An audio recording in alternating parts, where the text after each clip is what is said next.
Bam, we're live. And there he is, just like that. Ask and you shall receive. What's going on? Oh shit, dude! I didn't know. What? Times are rough at Mayhem, and you're working at the Foot Locker. Dude, this is my little hole in the wall office that I built. What's up with the shoes in the back? Are you selling those? Yeah, this is what it looks like when you like when somebody else accomplishes something and you just put it up on your wall. Are those Rich's shoes? Yeah. Oh, that's brilliant, dude. Yeah. I hung them up, so I gotta have something just to show like my kids. Yeah, that's awesome. 3 kids. Three kids. Crazy, Dad. I know, right? Hey, dude, go ahead. You're like boys everywhere, huh? I'm trying. What, like skateboarding and like tennis, all this crazy stuff? Little jiu-jitsu, little striking. How awesome, man! I'm loving it. Did you grow up skateboarding? No. I don't know how to fight. I don't know how to skate. I was the dude. I'm doing. You know how they say don't have your kids live. Don't live through your kids vicariously. You are that. 100%. 100%. Fully leaned into it. Fuck you. I'm going the opposite way. They're gonna do everything that I wish I would have done. But even like all this stuff, watching them, you haven't even like jumped in. Like, no. Hey, I want to learn too. Like, hey, pay attention to me. I wrestle with them and I play a lot of tennis with them, but I suck. I mean, like they tell me basically I'm not playing tennis. Wow. Yeah, wow. They're like, hey, dude, that's tap tennis. You know what I mean? There's coaching 101. Yeah, they just. You are not even close. You suck. Exactly. Hey, are you comfortable? How old's your oldest one? Oldest one is 7 months. Your oldest kid? Or sorry, oldest. Sorry, my bad. Going on 5. Ivy will be 5 here soon. Okay, Ivy. Yep. Darren, do you like dad? Like, have you assimilated to someone calling you dad? It's weird. It's yeah. It's just like what always gets me is watching TV, like sports, especially because that's always something that I kind of like try and like relate to because I still feel young. It's like when I watch like an NFL game and I see a kid out there who's 21, 22 years old, I'm still in my head. I feel like that. But then I'm like, holy shit, I am 32. It's like, these, I mean, like at that point in a sports career, you are like retired or on the tail end of it. Right. So yeah, kind of hearing it. And especially now taking my kids to school or taking Ivy to school and seeing parents that I graduated with. Yeah. It's such a crazy, like surreal moment. I didn't think I would ever get used to it. And it took about 8 seconds. As soon as they called me dad, I just turned into dad. It was weird. Yeah. And I mean, and especially now, like breaking that like barrier of like when she hears or like they hear my wife call me Darren and they're like calling me Darren. I'm like, no, you call me dad. Okay. They're like, but Darren, I'm like, no. So yeah, there's always like the little like corrections. When I'm on the tennis court with my oldest, who just turned 9, he calls me Sevy. Oh, Sevy, you weren't even close to hitting. Oh, Sevy, you're never gonna beat me again. How does it feel to get beat? On the back and stuff? He's like, it's okay, Sevy. All that. Well, when he wins, he cries, and now he wins every time, so he cries a lot. Like at the end of every game, he'll talk shit to me the whole game, and then he wins and he starts crying. And I go, "What's wrong?" I feel bad. You're so old. How polar opposite are your kids from each other? Yeah. They're. It's weird. Yeah, I know. They're not even from the same family sometimes. That's the one thing, or one of the things. That's one of the things I notice so much now is that between my first and my second, so Ivy's going on 5, June's going on 3, night and day difference. Ivy, like if you even raise your voice, she will cower down. She's I mean like timid and stuff. I mean, but super friendly, loves everybody. June, if you yell at her, she's gonna yell at you back. Yeah. If you turn around to her, she's going to bite you, I mean, like, she's not afraid to punch, she's not afraid to yell. And it's like, I raised you both the same. At least I want to think that, but yeah. Hey, that's a great observation. I have kids like that too. being assertive and like kind of aggressive to them, it's really effective. And I have others who just melt into a ball of shit. If you raise your voice, they just turn into goo. You're like, fuck. I know. Yeah. And it is. I mean, like June, I mean, yeah, like I can like yell at her and I won't even like feel bad. Ivy, if I like yell at her, I'm like, man, you know, was I a little rough on her? Was I a little harsh? Cause like, yeah, I mean, and of course, 10 days later, she'll of course just like remind me of it. She's like, Dad, you yelled at me pretty bad the other day. I'm like, I know. I'm sorry. Oh, well, I get that yelling too. At June. They're reflecting on your parenting. Yeah. I'm like, sorry. I'm like, it's like, I don't know what else to do then. But my kids will be like, my oldest will be like, I don't think that's really an effective way of parenting. I'm like, what? Fuck you. Yeah. He's like, Sevy, good try. Heidi Kroom, just straight to business. Straight to business. Darren, why don't the whiteboard brief videos? So for those of you who don't know, Darren is the programmer for the Mayhem Empire for affiliates that do Mayhem programming. That's correct, right? Yes. Yep. And so Heidi must go to a gym where they do Mayhem programming, and now she wants to get right down to business and right to it. Darren Hunsucker, why don't the whiteboard brief videos? What is she referencing? Is that something you guys do? So whatever platform you're using, whether it's, SugarWOD, Wodify, Push Press, all those different ones that are out there, you have what's called like your weekly overview or your daily overview that kind of shows you the, layout of the programming. And so within the whiteboard, we always offer at least a breakdown of what the warm-up is, the workout for that day, strength, if there is any, accessory work type stuff. Now, sometimes with the whiteboard itself, with the gymnastic stuff, we kind of pull from different areas. So, we have Pamela who's been working with, the Mayhem athletes and stuff. We'll get stuff from her helping out with the gymnastic side because that's more of her repertoire. And accessory stuff we'll pull from other bits and pieces of Mayhem coaches or just Mayhem athlete coaches. So with those, we just kind of provide like small little snippet links rather than just a full breakdown of it. We do offer notes within, but yeah, that's, what's great about our programming and also like with this community, because like what I love is stuff that she's asking is stuff that brings it to our, attention and take that into effect. And like, okay, maybe that is something that we should start adding in, if there is more people that want it and want to see more from that, then yeah, we can definitely look at adding more breakdown. So if there was a Helen video, if Helen was the workout, you might talk about, show someone like how to do kettlebell swings, or maybe different kinds of pull-ups, or, hey, make sure that when you run, do this or whatever. But if you're saying if there's handstand walks, instead of it being in the video that you make, there'll be a link that says, hey, this is how you do handstand walks, a separate link. If it's within the workout, then it's me doing it. If it's like accessory pieces, stuff like that, then there probably will be links provided to it. And what Heidi's basically saying is like, hey, I just want to watch one video. Don't make me click shit. Yep. All right, fair enough. Thank you, Heidi, for your Cody Bradshaw. Darren, have you done my birthday workout yet? Oh God, I hate it when people ask questions like that. People send me workouts and then or send me a video that's 25 minutes long. Have you watched it yet? I'm like, dude, you sent that 2 days ago. So Corey, man. Who is this guy? We need to slap him around a little bit. Oh, no. Corey's great. Corey is, I mean, basically like one of our Mayhem nights. He's always, I would say, he's always on. Corey's awesome. He's at like all the train with Riches and stuff like that.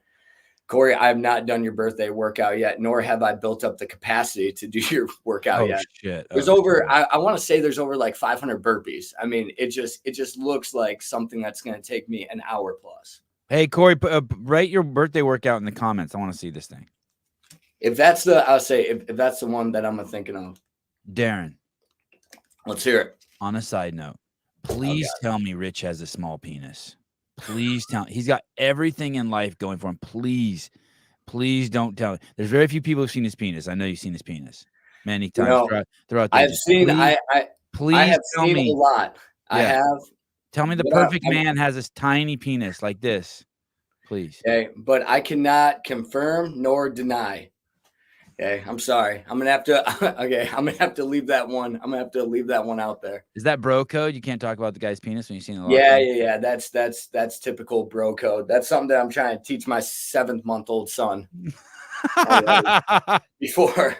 Just trying to establish it right off the bat. You don't want him going to school, man, like dad has a tiny penis. Yeah. So we do not. That cannot be day one of preschool. Teacher pulls out an eraser and he's like, "That's what my dad's penis looks like." That's a lie. Hey, dude, your kids will say shit like that. I know.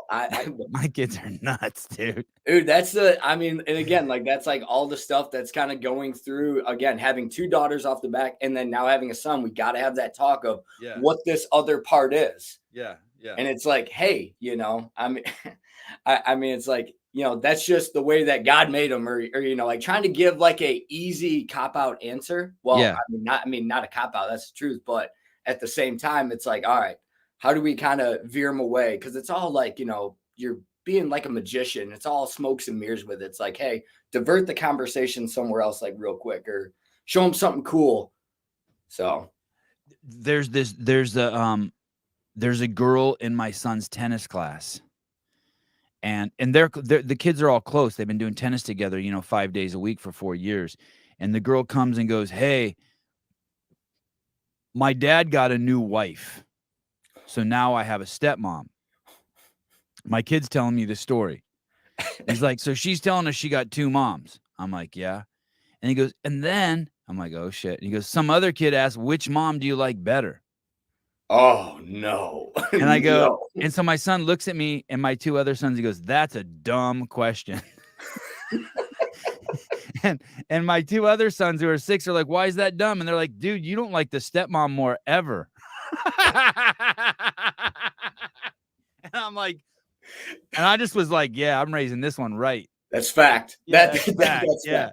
He understands the nuances. I know. Yeah. He was like, Sevi taught me that. My boy. Yeah. That's dumb. Darren, what is the best Bronco for a family? Oh my God, your car is amazing. Everybody.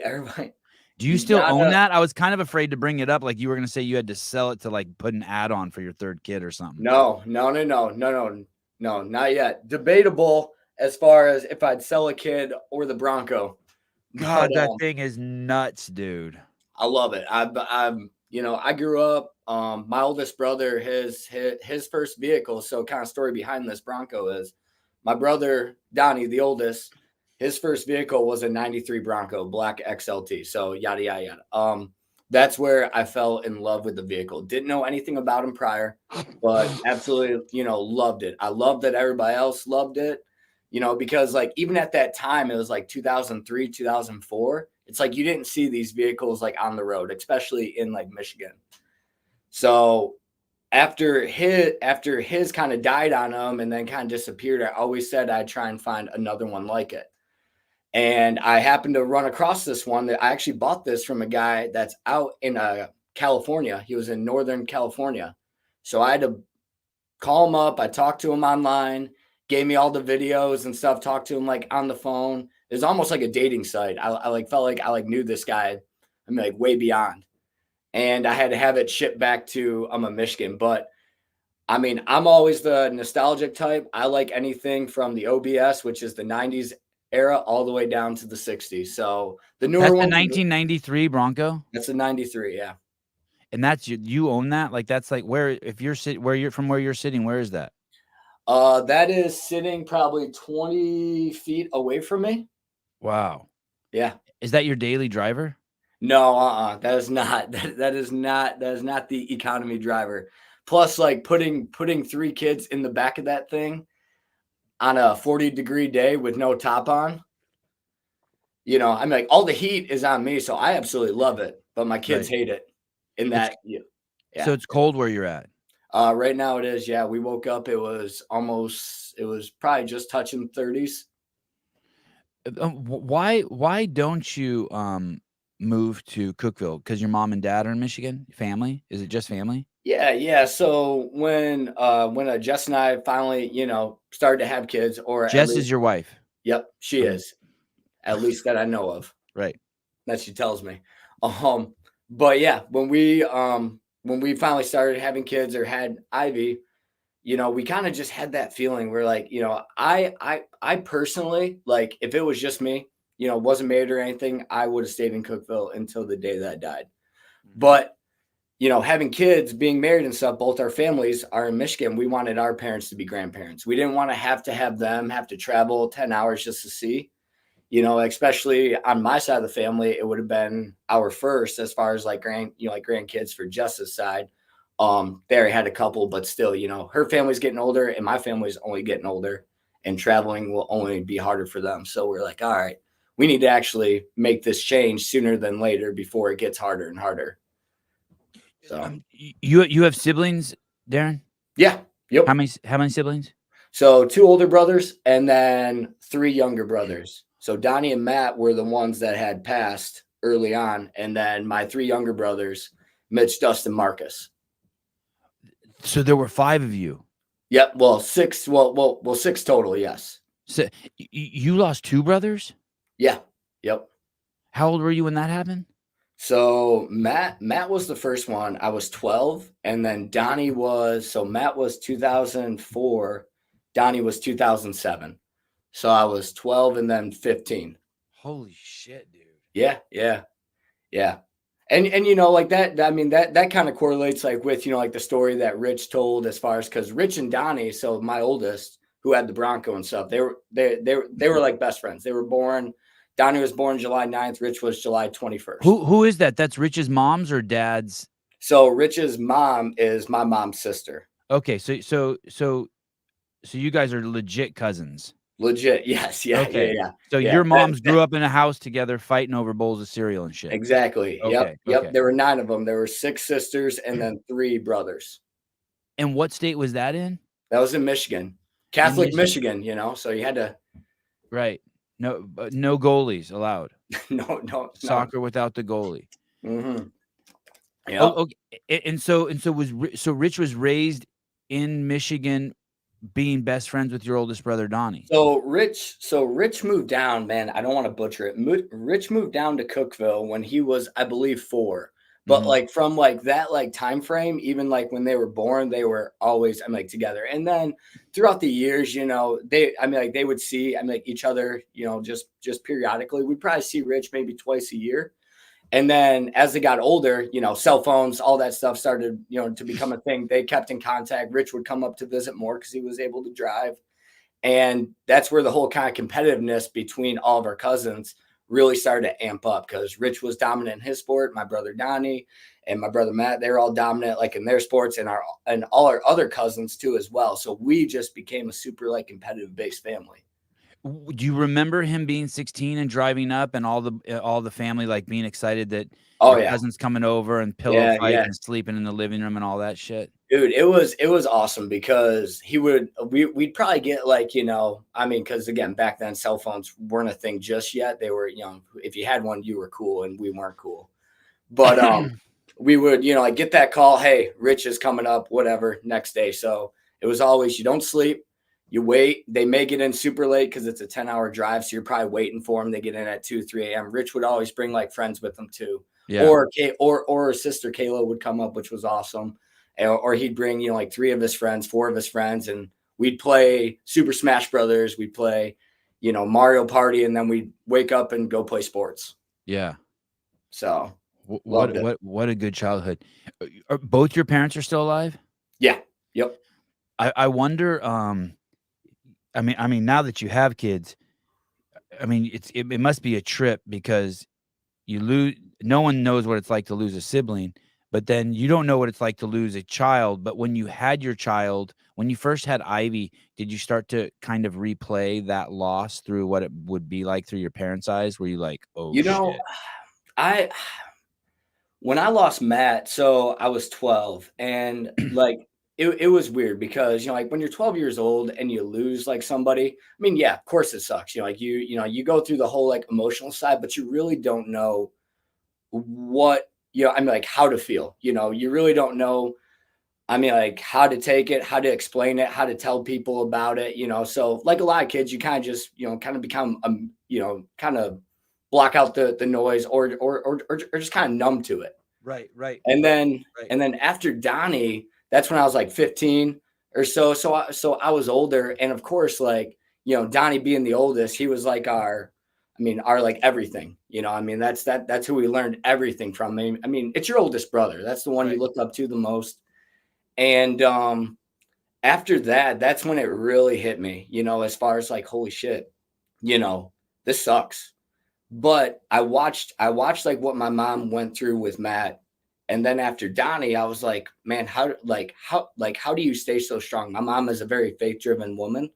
And she did not crack. Like, it's crazy. Like, she didn't break down. I mean, yeah, you know, she sobbed, but it's like she was the one. She was still getting us up, getting us ready for school, taking us. And that's where I think that's why CrossFit, I kind of found it to be like the closest thing to what I had back home. Is, you know, I found such a close group of friends and family that made our life so much better. Like, loss sucks, but there's a lot of good that actually comes from it as well. You know, I mean, you know, not that it ever in the long run, like or I shouldn't say long run, in the retrospect, it doesn't outweigh losing them, but it's like I gained so much more friends. Our families became so much more closer, you know, and everything. So yeah, I mean, it is. It's and then now having kids, of course, that's always like in the back of your mind. It's like you're never gonna, but you cannot let that affect it. I mean, I think that's something that I'm trying to hold to, because what do you mean you can't let that affect it? You can't raise your kids like with fear, with fear, or you know, because the first couple years, even after like losing Matt, you know, Matt was gunshot, you know, I mean, like, it was a suicide. And how old was he? He was, well, he would have been 13, 14. Holy shit. Yeah. And I mean, like, Matt was a great kid. Now, what's crazy about it, he was one of those kids. He was freakishly strong, like, for his age, but he was, you know, ADHD. I mean, you know, I shouldn't even say he was ADHD. He just needed a lot to do. Mm-hmm. You know, he was super hyper, always doing something, but he was outdoor kid. Needs to be outdoor kid. Yes, I got 3 outdoor kids. Yep. 100%. Love to hunt, do all that stuff. But you know, he was very like sporadic. And you know, you would never know. I wouldn't call it, you know, I'm like a bipolar thing by like any means, because not like he'd ever lash out. But like, if you told him to jump off a building, he would do it. If you told, like, I can't tell you how many times my mom would get calls. Like, you know, the school would be like, hey, Matt ran away from school. Why'd he do it? Somebody told him to. You know, Matt beat up a kid on the playground. Why'd he do it? Because some kid told him to, because he got mad at him. Right. So, you know, he had that in him, as far as, you know, he just caught him on a bad day. But yeah, so, you know, that's, I mean, kind of, sorry, rambling a little bit, but, you know, that's kind of like where I've really had to figure out, I don't want my kid living in that fear of, I'm always hovering over him, being like, I don't want you to do anything because of the fear of losing you. You know, I mean, what will happen happens. Now, I'm not saying I just let my kid run around aimlessly, you know, without any watch, but I watched what my parents went through, and my dad started to get more and more paranoid. Like, you just saw it, which is natural. I mean, you lose like two kids. Yeah. So, like, watching him like go through something like that and seeing how paranoid he got and how it kind of affected us. Cause like, hey, can we go over so-and-so's house? No. Yeah. It was. Yeah. Yeah. I don't blame him. Yeah. I'm on that team. Yeah. So, you know, I mean, yes, like, I am a lot more aware of things. I try and look for signs. I try and look for, you know, things, but I mean, like, stuff happens. Donnie was a car wreck. He was just driving home, you know? So, I mean, you can only do so much.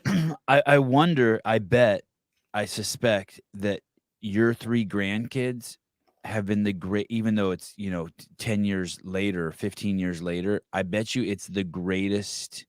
The fact that you're staying around your parents is probably the most healing they've felt.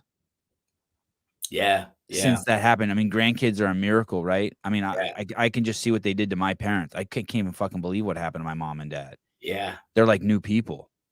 It probably healed the shit out of him, you giving him 3 grandkids.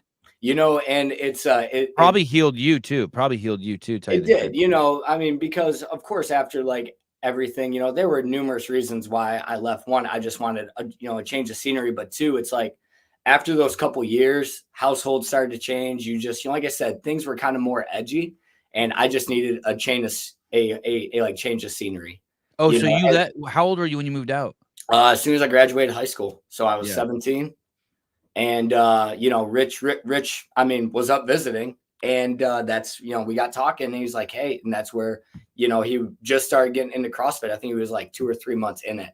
Yeah. He's like, hey, why don't you come down? I'm really thinking about getting serious into this stuff and open up a gym. Of course, I'm 17. Like I tell people, it's like, you think open up a gym, have a private jet, and we're going to ride off into the sunset. Yeah. And a girl. Yeah, exactly. Jet gym. Yep, exactly. How much older is he than you? 4 years. 4 years. Yep.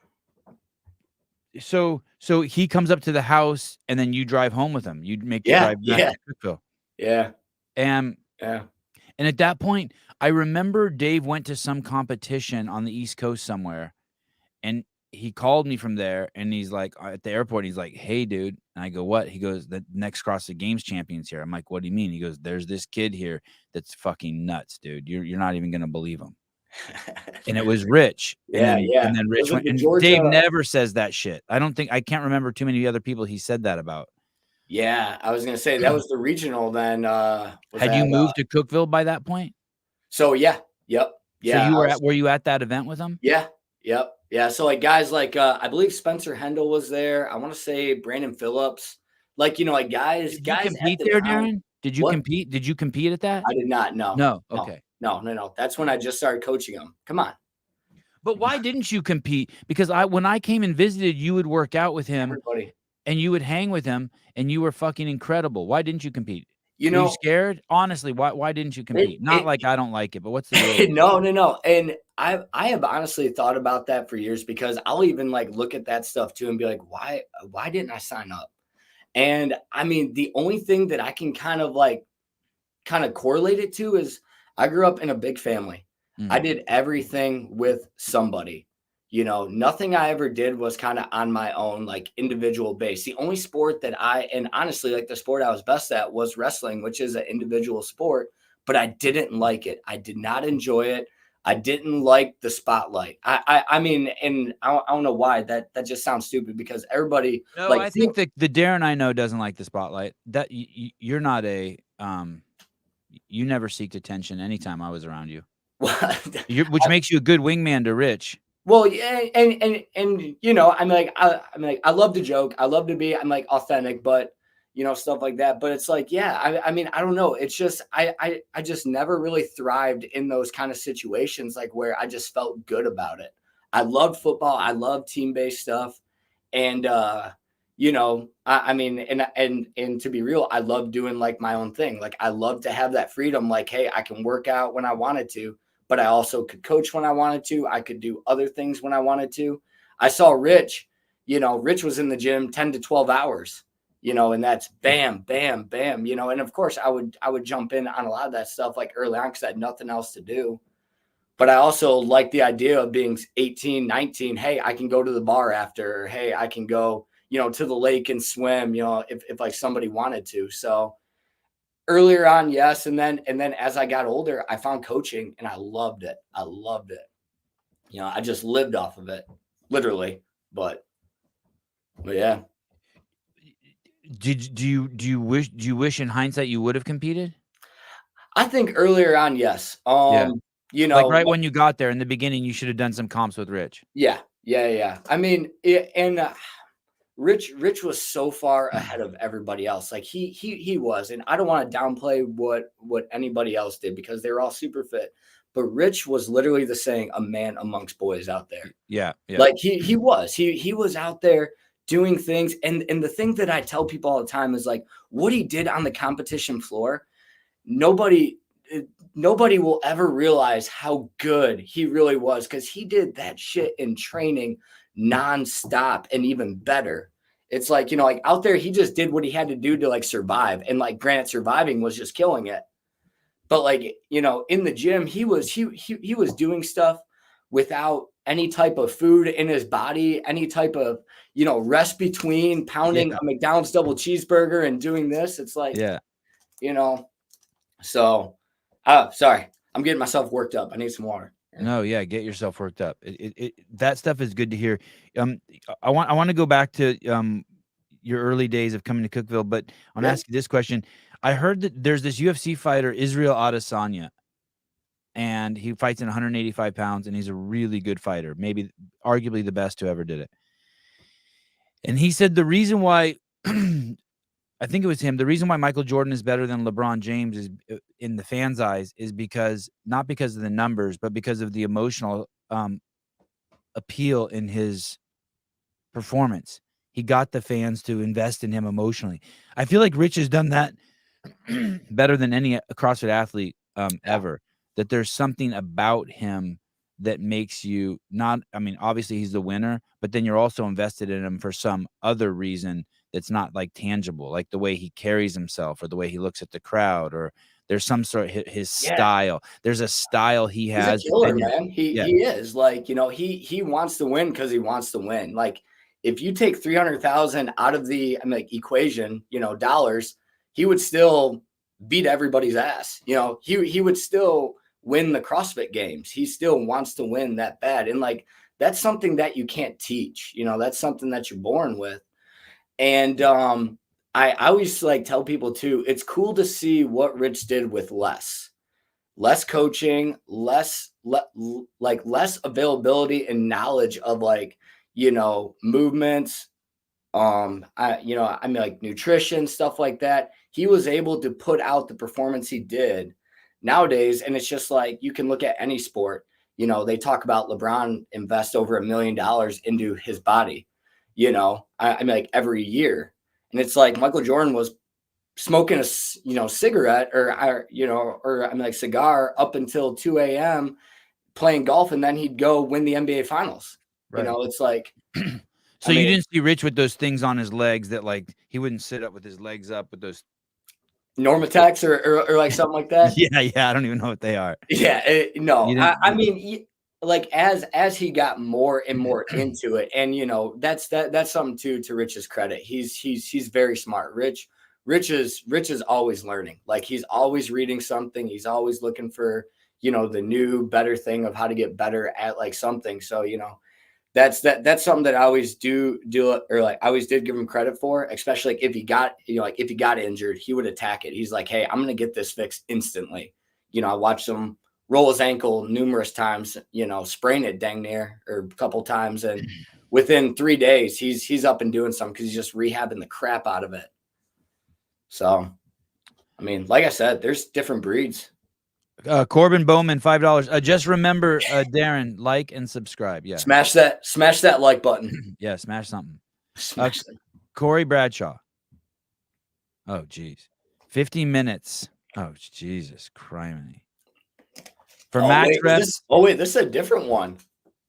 For max reps and teams. Oh, team. Okay, good. 250 calories row, 50 burpees over the rower, 50 calorie assault bike, 50 dumbbell facing burpees, 75 calorie row. Oh, 50, yeah. Oh, this is a mess. No one's doing it. He's not doing this. He's not doing this. No. Second, 50 burpee box jump overs. What the fuck is this number? 20,100? No. 24 inches for men, 20 for ladies, and then 100 calorie row. So you're a coder. You're like a computer coder. You can just read numbers. Yeah. I'll say that's my 2-month college degree. Do you ever dream about workouts? Do you ever wake up and you're like, oh shit, I got to go write that down right away? Or have you ever been in bed and like you think of a workout and like you have to get up and write it down? It honestly, like it's not just a movie scene. Like, yes, that happens all the time. Like we're all like wake up and I'm like, wow, that was really good. And you know, the worst thing about having a dream is trying to put it all back together. Yeah. Like it's weird how it kind of comes to you throughout the day. You're like, shit, I did dream about that, or like, you know, the order's messed up, but I do that I've had that happen to me so many times where I got to get to my laptop or I got to get to a piece of paper and I got to write it down. Like, or even times like there'll be times where I'll actually program a workout and I'll put like a time base on it of how long I think it should take. And all of a sudden I'll wake up, be like, oh shit, that was supposed to be 5 minutes, not 6 minutes. What the fuck is going on with this new StreamYard? Did you see those balloons go up in front of you? I was like, is it my birthday? I thought it was it. We noticed that you did a hand gesture, or we noticed that if you did, I went like this the other day and this happened. Whoa. Nothing. So you did something. You did something that summons the balloons. That's awesome. That's awesome. I was gonna say that's unreal. You're gonna be on here for the next hour just throwing your hands around. When I'm going to bed at night, it drives me crazy because if I think of a question, I have to go then get up and write it down. Yeah. Because so I can get it off my brain so that I can go to sleep. Somebody told me a while back, or maybe it was one of the headlines that I read, because I'm a headline reader. I never just click and read through articles. I just read the headlines. But anywho, they had mentioned that as soon as you wake up, if you did this every morning for at least 30 days straight, as soon as you woke up and wrote down exactly what you dreamed about or from what you could remember, that by the 30-day mark or so, you would be able to start having lucid dreams where you could actually control them. So you could actually get within your dreams. I know I'm kind of getting like into the inception stuff, but you could start controlling what you're dreaming about. You could start to alter the path of it the way that you wanted to. Okay, I'm going to do that. So I'm going to do that tomorrow. So when I wake up tomorrow, what if I don't have a dream? What's the first one I write down? What do I write down? You just feel like dream day one, bam. Okay. Yeah. Okay. Yeah, I beat my kid in tennis. Right. That would be a dream. Mm-hmm. In all the years, well, let me paint the scene first. The scene is you and Rich are sitting in that garage or that barn on the top of the hill at his dad's house, and you guys start writing workouts down. Mm-hmm. In all the years and all the times you've done that, you ever get in a fight with Rich over it? What's the most heated it got about like not agreeing on a workout to do? You ever get where someone stormed out like "fuck you"? Yeah, I mean, oh, it did get like that occasionally. Yeah. I mean, like stuff like that happens. You know, right, it's I'm trying to think of a specific time, like if I could really, not that. I mean, nothing like where I could be like, hey, this is how it happened. But yeah, I mean, like there were times like where like Rich would or I mean. The one thing about Rich, and again, I'm not going to downplay Rich's program by any means because he's the best. I mean, in my opinion, he's the best at all time with it. But, there were like some days where you just knew because like we would always get, whether I was up the barn early or later on, we started training at his house and he built, the whole thing was if you got there early, sometimes you would just jot down stuff like, hey, like, let's do this. And you would always have to write them down with the idea of it's probably going to get changed. But, there were like some days where you just kind of were adamant about it. Like, hey, Rich, we did 300 wall balls yesterday. I really don't want to do thrusters. Or, hey, we got, we got this coming up, I'm like tomorrow we got strength after, let's try it and like do this and be like, no, we're going to do this. But I also think that's what made it so great is that it was the stuff that you needed to do because like I tell people all the time, you got to be built for Sunday if you're going to go to the games. You can't be built for Wednesday. You can't be the show off guy who comes in the first day or two and wants to just dominate. You got to be the guy that's still standing up on the final or the person on the final day. So, yeah, there were times where it's like, F this, that's stupid. But in the end, you always ended up doing it. I mean, that's just the reality of it. Do you remember it was you and this and Rich and there was a dude with the fro. I can't remember. He ended up being on the L1 team. Like he had a Jew fro. I'm trying to remember his name. He was a good dude. He was I think like he was like a preacher or something. He was your age. He was my age. He had a Jew. He was like always talking to me about the Bible. Always. He was cool. He had a Jew fro. Oh, wait. What's that guy's name? Are you talking about are you talking about Ben Rogers? No. Okay, I was about to say, I was trying to picture him even like with longer hair because he always had like a this short. dude had curly hair. Oh, he used to have curly. Holy cows, man, you're really making me feel bad because anyway, we were up in the barn and me and Senior were smoking cigarettes and drinking Coors Light in the room with you guys working out. Do you remember that? I mean, having Senior there drinking and smoking was like the normal thing. It just felt like it was a Tuesday. I just couldn't believe that I was in. You guys are working out, and we're in there just drinking and smoking. I can't remember what we were smoking. It was. I can't remember. I mean, I don't remember. I mean, I can't remember if it was Lucky Strikes or Marlboro or what. I say Swisher Sweets or a Black and Mild. I just couldn't believe it. That's awesome. Did in those victories that Rich had, and you're in the back with him, was there ever there were some times when there were some ups and downs, obviously it's the CrossFit Games. Were there ever any games where you're like, oh shit, he's not going to win this one? I mean, you were back there a lot too, but I mean, honestly, there was never, besides like the very first one, as far as after taking second, because you just don't know. But after that, no. I mean, even what was it 13 or 12 where the swim workout, or it might have been earlier than that, or like was it 11 where he started off and he took like 32nd place. And then I don't remember correctly if that was the same year as the 333 where he was like walking, but it's like at that point, I think, the picture was being painted. Hey, this is the year that Rich is going to fail. Like, it just doesn't look like he has it in him. But or like something bad happened. Like, like he's broken and he can't. Exactly. Like he can't come back this weekend. Maybe next weekend, but not this weekend. Like the one that really did scare me. It wasn't even the games. It was regionals. I think it was Cincinnati. So if it was 12 or 13, but it was Cincinnati regionals. It was the famous one. Him and Scott Panchek. Oh yeah. And Rich was sick. So Rich sick is still above and beyond, but still. It was just the fact of we didn't know like that first or second day, like what he had. So it's like if something legitimately messed him up to where he could not get out there and actually do the minimum work requirement, then yeah, you are screwed. So it's like that at that point, I was worried because for a guy like him and really any athlete, it's like, what's that going to do to you mentally? I mean, you train all that, you're all this hype to win it, come back to it. And of course, at the time, that's your livelihood. Like that is your sole livelihood. Oh yeah. Here we go, man. And look at this. This is the famous.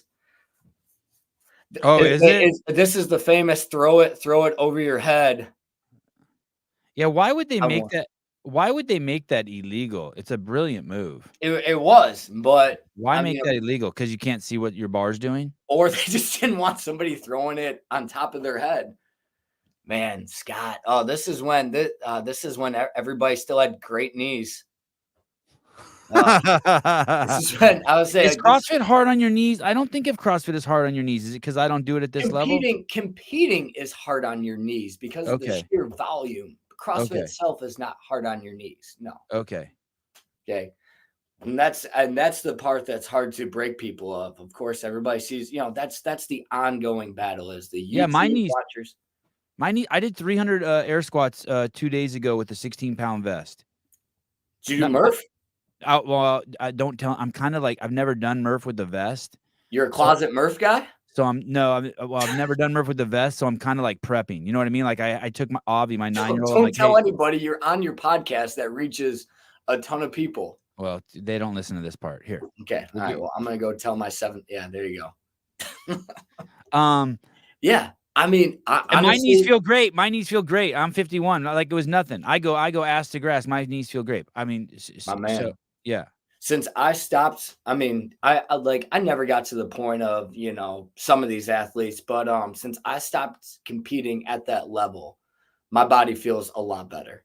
Okay. It's, I mean, because like, that's what it takes. Like, like I said earlier, it's like, you gotta be built for the grind. And, that's what you got to go to. You got to squat when you don't want to. It's like, when you're just an everyday athlete or everyday person like us, it's like you can choose when not to squat and when to squat. You feel good. Right. You can control movement a lot better because it's for time, but it's your time.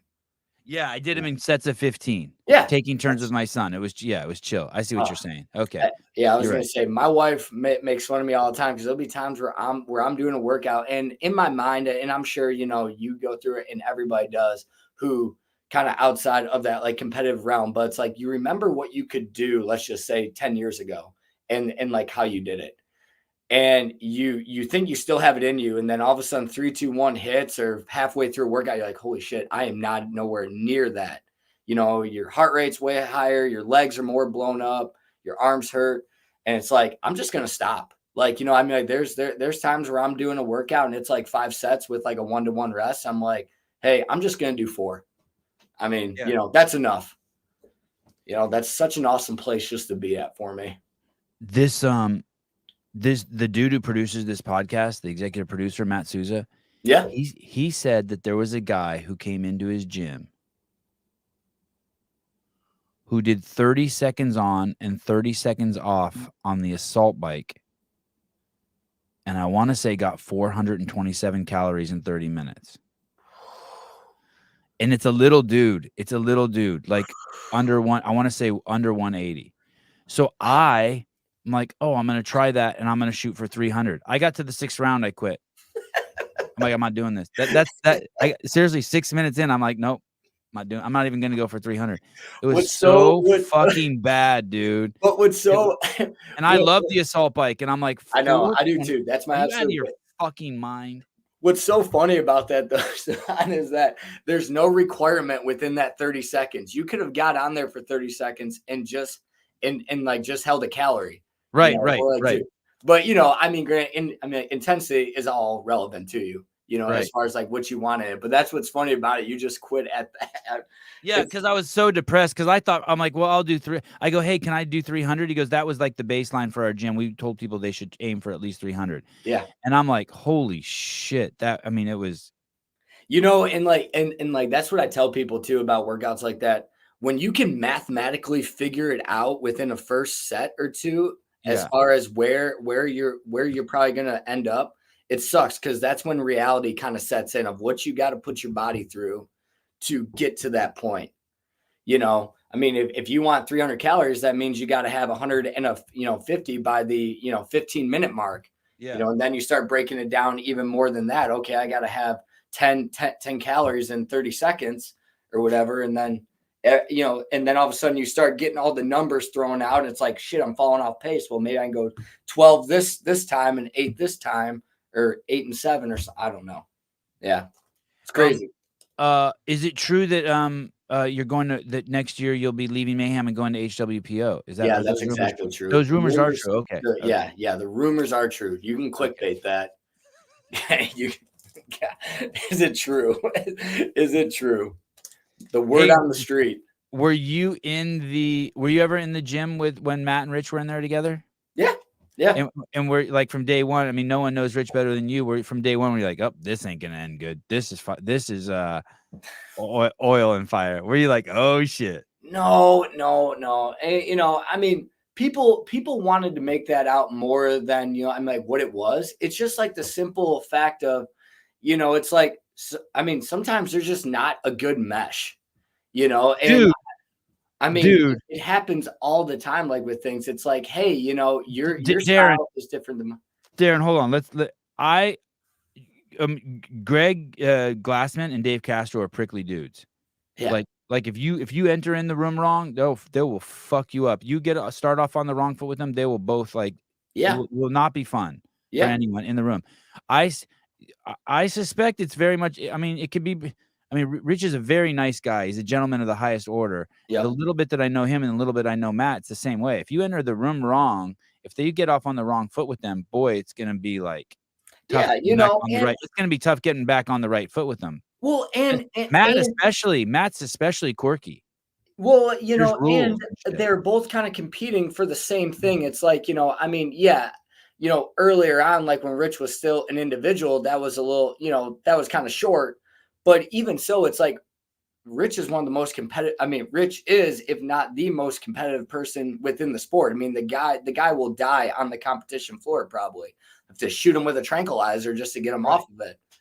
But, so of course, like somebody walks in who all the media, everything else, people like you, who are like, hey, this guy is going to take your spot. This guy is better than you. This guy is, so it's like, it's just like the same thing. Like if I hear something about somebody else of, hey, this guy's a douchebag, this guy's an idiot, and all of a sudden I meet that guy like in person, my first initial thought is, hey, I don't like you because everybody told me you are a douchebag. Right. And it's not like that's what was, people are telling that but it's like, that's what CrossFit wanted. They wanted to see like this, like collide of Titans, right? Like when Matt and Rich, who doesn't, exactly. Because controversy makes a better story than them hugging and frolicking through flowers and dancing with each other. And it's competitive. It's a sport. It is. Yeah. 100%.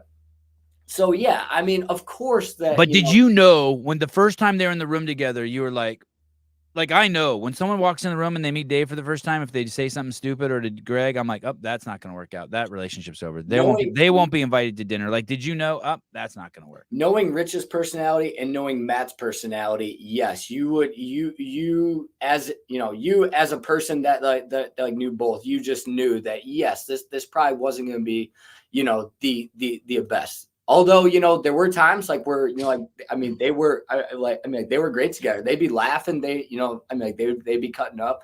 But I think as the stress of the competition and, other things started to build, I think that's just where that separation, it's almost like, I'm trying to think the best example, but like fighters, it happens with fighters in the same training camp that they're getting along. And then a few months before the fight, they're like talking crazy shit about each other's families and shit. Seeing some like, okay, here we go. Like one of my best friends in high school, I would see him every day, but it was for short snippets of the day. Well, there was, we always hung out afterwards, stuff like that, but it was like hour, 2 hours. Then all of a sudden, like his, family went off on vacation or something like that. He had to stay with us for over a week. That was the most heated. And after that, like we didn't talk very much, a week or so after. We were around each other all the time, and it was kind of like that, kind of like that feeling apart, like where you got little snippets. Awesome. They were great. But when you put yourself in that realm and you're around it, you're by somebody during the ups and downs, and like you see things that might annoy you or things that don't mesh well with you or not up to, what you morally believe in. That's where things start to happen. You get that magnet flipped around and it just throws. So do you think that do you think that somewhere inside Rich wants to have a protege? I think so. Or do you think it's sincere when he says, yeah, I'm just not good at coaching, I'm not available emotionally? You know how he'll say this shit?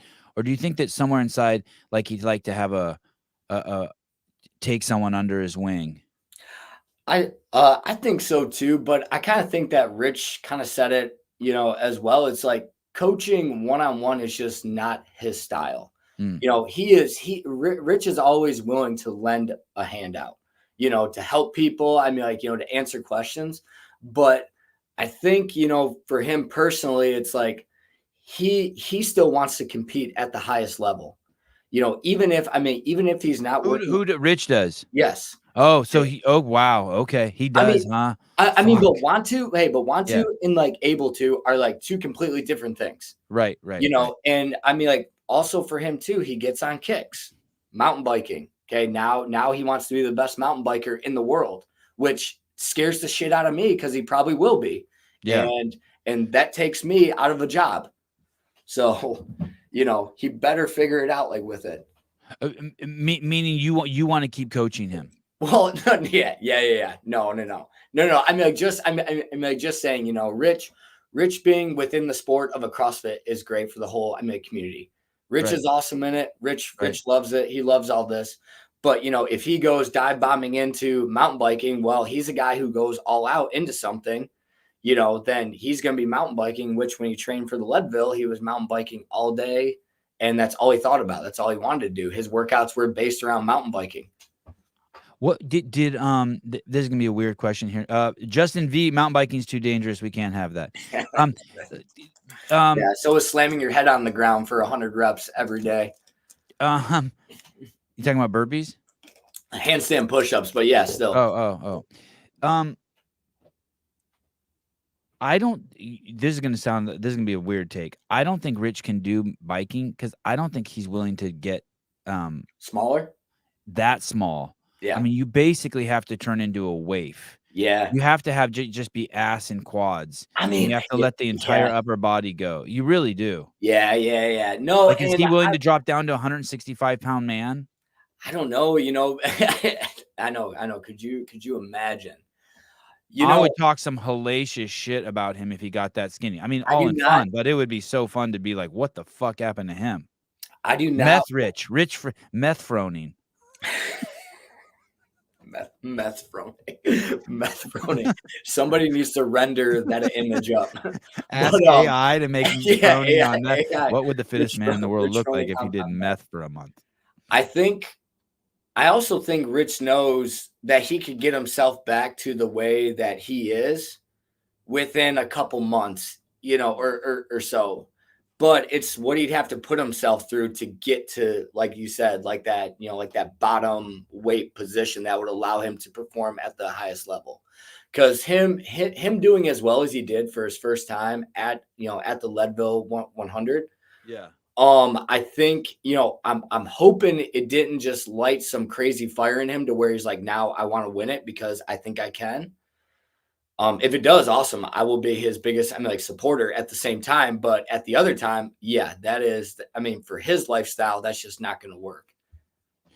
Cameron, what's up, dude? Not true. Look at Cam Hanes. Runners aren't supposed to look like him. Here's the thing.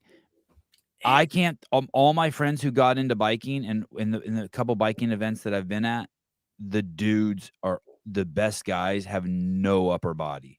Yeah. Zero. Like they have like those model shoulders. There's always going to be the one or two outliers too. It's like that. I'm not talking about good. You were talking about Rich wanting to be the best. Well, yeah, exactly. And you got to have some sort of weird body issues to be the best biker in the world or best runner. You just never see the best runner in the world at that distance is.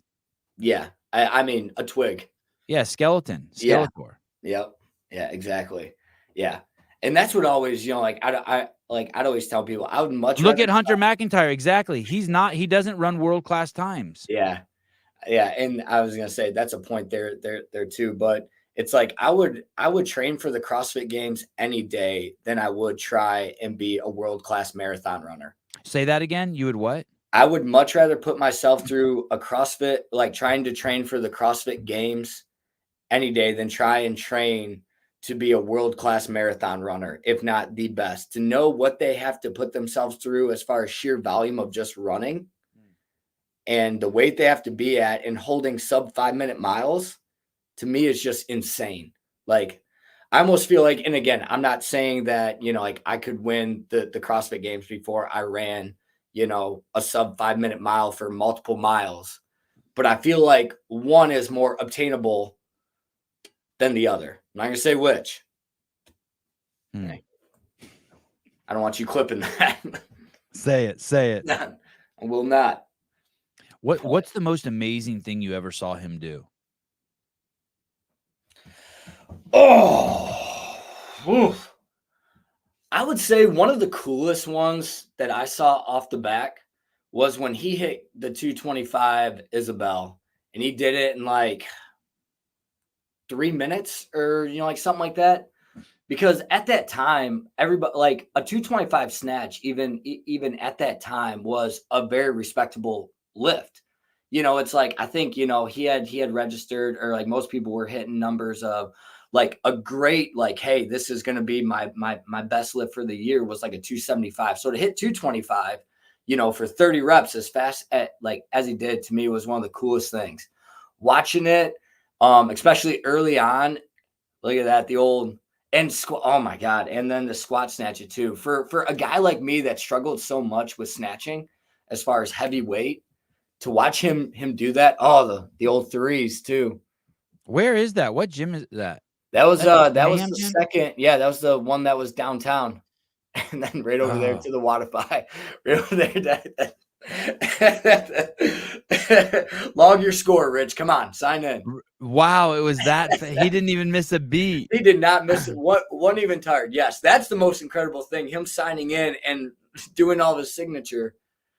But yeah, I mean that to me was one of the coolest things. Then I think he went when he went to Avocare down in when he went to Jerry World. And he did it on the stage with the hologram, because remember that they had the hologram of him doing it the year or two prior, and they had Froning versus Froning. I didn't know they did that, or if I did, I forgot. Wow. Yeah, and did he do it faster? Yeah. Yeah. Rich beat Rich. Yeah, Rich. Yeah. Were you at that event? Were you at that event? The only person that can beat Rich is Rich. Were you at that event? I was not. I want to say my cousin JJ. Oh, okay, all right. Sorry, it wasn't a hologram. It was the actual video.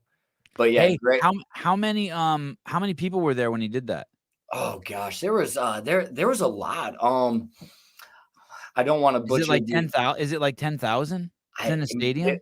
I was gonna say it was in the Cowboy Stadium. And yeah, when he came out, I just thought that was so cool to put himself, because like Rich shines the best when he's on the stage. He's just one of those people. He's like a Brady and stuff like that, where he's clutch. Like the spotlight doesn't affect him. He just can do clutch things and clutch moments. And that's something I try and like tell people too, that like want to be at that top level. It's like, you got to be able to hit those moments. You don't have to be perfect on them. Like you're not going to go 100 for 100. But it's got to be a 60, it's got to be a 60-40 or a 70-30. You can't be a 50-50 guy or a 50-50 person. You think that if Rich continues biking, that it would somehow hurt the bottom line of Mayhem, that fewer people would because is that, were you just joking, or are you really thinking? No. Yeah. No. That's me. Yeah. I mean, that's me joking. I don't think it will. I don't think it will. Rich's legacy will stand the test of time, because like I said, it's I don't, but yeah, Darren, but if he didn't keep doing CrossFit, if he didn't keep yeah, I mean, like the reason why Mayhem's so successful, I think, is because he kept going team. Don't get me wrong, like it's successful because he won, but the reason why I think it's so successful is because he kept going team, and he was in the gym, and just everyone and their mother passes through the Mayhem empire. It definitely helps. I mean, I will not. I will not deny that 100%. Yeah. But Michael Jordan fans are, what have you done for me lately? Fans really are. What the fuck? But here's the thing, though, too, is like everybody respects though a legacy. Michael Jordan's shoes are still the top sellers. Right. The guy hasn't touched the basketball in God knows, how long. I mean, I shouldn't say touch, but guy hasn't. He might be the Michael Jordan of CrossFit. You're right. There's other really great basketball players that everyone's already forgotten already. Exactly. Like I bet you the Magic Johnson shoe don't sell so good. No. It does not. Right. And but like seriously, it's like, stuff like that, because that's what I always tell people too, is like, I feel bad for people that got into this sport later, and in the sense of they missed out, in my opinion, of one of the golden, probably if not the best era of like CrossFit, that 2011, 2012 to like 2017, or so, where it's like those to me were like the best years, where you saw, I think, the very best out of these athletes who did it because they wanted to win, who did it because, they went in the gym. They either had a coach, didn't have a coach, but they were just, the best of the best. They were, the cream of the crop. And, to see Rich live, or to see any of these guys live, like Ben Smith back in his heyday, Scott Panchak, Matt, even, during like his run, Tia, like back in her early days, to see those people live at that time was the most unbelievable thing. I mean, in that tennis stadium, the lights on, I mean, you were there. It was just one of the coolest feelings. So, yeah, we're just getting old, man. Well, there was this talk I had with Dave, and then Andrew Hiller kind of ran with it the other day. Also, it really fucking put the nail in the coffin. I don't know if you've watched any of his content, but he put out a video yesterday. So basically, what happened was Mayhem released this newsletter. It said CrossFit is over. And then Rory went on this podcast saying that was a fuck up. We didn't mean to say that. And then Dave was on my podcast. I don't think we talked about that specifically, but I told him what I thought CrossFit needed to do what the athletes needed to do if they grow. And then Hiller really took it and put all of that shit together. The last 10 minutes of that video is nuts. If you haven't seen it, just go to the last 10 minutes. But basically what he says is, for every person, he basically says, how many people has Rich Froning introduced CrossFit to versus other people? Yeah. And he says, for every piece of fruit Rich Froning, I think this is the metaphor used, for every piece of fruit Rich Froning picked off the CrossFit tree, he put 10 more pieces of fruit back on the tree. And I'm not taking a dig at the other people, but I don't think CrossFit grows if the affiliates don't grow. I don't think that you get bigger sponsorships. I don't think that you get I don't think that you don't professionalize the sport. You don't PFAA it. The only way because if the affiliates go away, it's done. It is done. 100. Bye-bye. Toast. Yeah. And so you see someone like a Rich or a Scott Panchek who are really immersed in the community, in the gyms, in the gym space, right? All the Panchek brothers own a gym. You know what I mean? Noah Olson's parents own a gym. You know what I mean? Yeah. Rich Froning owns a gym. These older athletes are they're immersed in the game, and I think that's the only way. Dude, I think I really believe it's the only way it's going to grow. And other than that, it will suffer if it goes the other way. If we just start trying, if we don't nourish the roots, people are just taking from it and not giving to it, it will suffer. Well, and you know, that's kind of the thing that always kills me about stuff like this is CrossFit, you know, has these, I'm like, you know, they kind of follow their own model. You know, they don't want to be, consistent. They always want to, you know, throw you for a loop. They always want to keep you, on your toes. But it's like when you find a recipe that works, it's the same thing that we deal with a cell phone, a shoe, stuff like that. It's like, why do we just all of a sudden decide to flip it on its back and just go, you know, like the other route? Give me an example. Are you talking about like the way you qualify for the games? Like, hey, just stick with open regionals games. Is that? Yep. Okay. Yeah. You know, like stuff like that. Like, the open is probably the best example. You know, again, you know, you go from 5 tests to 3 tests or whatever. It used to be cool. To it mattering, to it not mattering. Exactly. It used to be cool to win the open. Like I remember sitting on my computer, update. Like, hey, who's going to win? Bailey doing the last workout 3 or 4 times in like 3 hours. It's like that shit was so cool. And it got people hyped up. The media was at the top of its game. That's when, you know, you were doing your thing and Heber was, you know, in it and stuff full on. Like with CrossFit, there was so much stuff that was community based that got everybody excited. Like, you know, seeing like the Rich Froning shirts, you know, like the jersey sales back then were, you know, completely different than, you know, like what they are now. It wasn't you're buying it because you know them. You know, it was like you bought them because you bought into them. Right. You know, you think the open should mean something again? Yeah. Me too. It was so much better. And again, I think if you shit the bed at the open, you're fucked. Yeah. I think you're just fucked.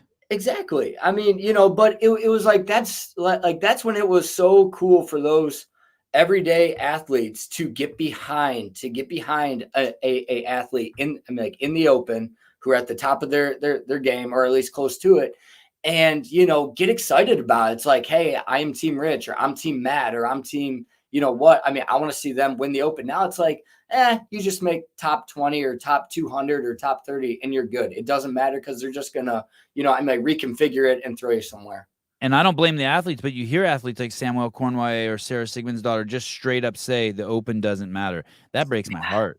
Yeah, it does. It does, you know, because especially as a competitive person, it doesn't matter. Or sorry, I don't want to say it doesn't matter. It matters. No matter what, if you are competitive, you should want to win regardless. It's like, you know, if you want to win the games, win the open. Right. You know, right. if you want to win, you know, the games, win your semifinals. It's like, don't compete for mediocrity or just getting by. What about And for some people, it's going to sound like these things are in conflict, but I don't think they're in conflict at all. What do you think about people who say, hey, don't peak for the open, peak for the games? That still doesn't mean you shouldn't try your hardest at the open, right? Yeah, that's a completely different level of fitness. Open fitness compared to games fitness. Like open fitness, you got to be able to sell your soul for 6 to 12 minutes. We'll just say, and then after that, you're done. That's just mentally preparing yourself just for one workout each week of where, your body's just got to be ready to go. Now, there are people like I've watched this so many times I've seen people who train way less perform way better than somebody that has trained for the open itself. I'll use Dre as a example. Okay, who's one of the Mayhem media guys and one of the Mayhem athletes. Dre is one of the most unbelievable athletes I've ever seen in my life. The fittest to never make the games. This guy can flip a switch on the turn. Like it's nothing. He would sit in the back, work on something for 6 to 8 hours, pound a muffin, drink a Monster, and go dominate. If not, oh God, wow! Look at my hair. Which one is Dre? Dre's Asian? Is that dude Asian? Yeah, Phil. Dre is. What is that dude? Oh, Dre, no shit! I didn't know that. But like seriously, Dre is just one of those guys, who could just look at his fucking arm, dude. I know. Oh Look at that's why I put myself in the middle so my arms hide. That's crazy. It's so upsetting. But no, but that level of fitness is different than the games. Is different than regionals. Regionals, you have to be smart. You have to know who's around you, sectional, stuff like that. You got to play the numbers game. Open, you're trying to put out the best score possible. Like the regionals, you got to survive for the next workout, the next workout. Let me read this comment. Mason Mitchell, Sevan loves my mom, and yet he's never done her. That's true. You're right. I do love your mom, and I have never done her. Give her my number, please. Thank you. I mean, I have to read some of the comments. We just can't hoard all of the. Was that your son that wrote that? You watching? Could be my could be.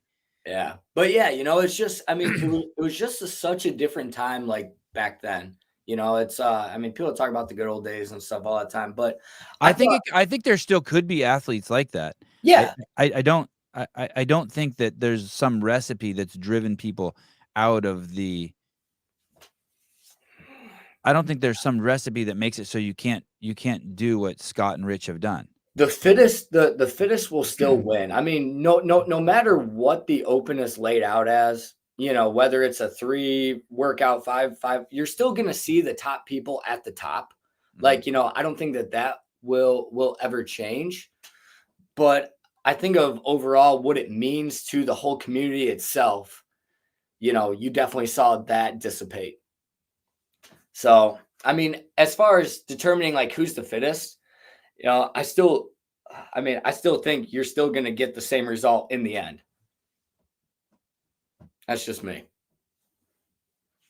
I'm trying to think what it would look like if every athlete, you know what I mean? Yeah. It took one day a week and committed to doing something for their local affiliate or for the community or for something just to reinvigorate, because basically, and I'm saying to do it I'm not saying to do it because you're altruistic. Do it for selfish reasons. Know that if you grow shit around you, that you then will reap the benefits, right? If the game sells out, you make more money, right? Yeah. So it's like, it's just like NFL players find out, NBA players, community outreach is what keeps their name alive. And again, it's like, yeah, you can be a little selfish with it of, hey, I'm doing this for me. But at the same time, you have to have the other side of it where I'm doing this because it's right. Because like you said, this is for everybody. Yeah. These people have made me. I would not be where I am, who I am, all that stuff. It's like when you drop the term I and start using the term we, you will prosper so much better in this sport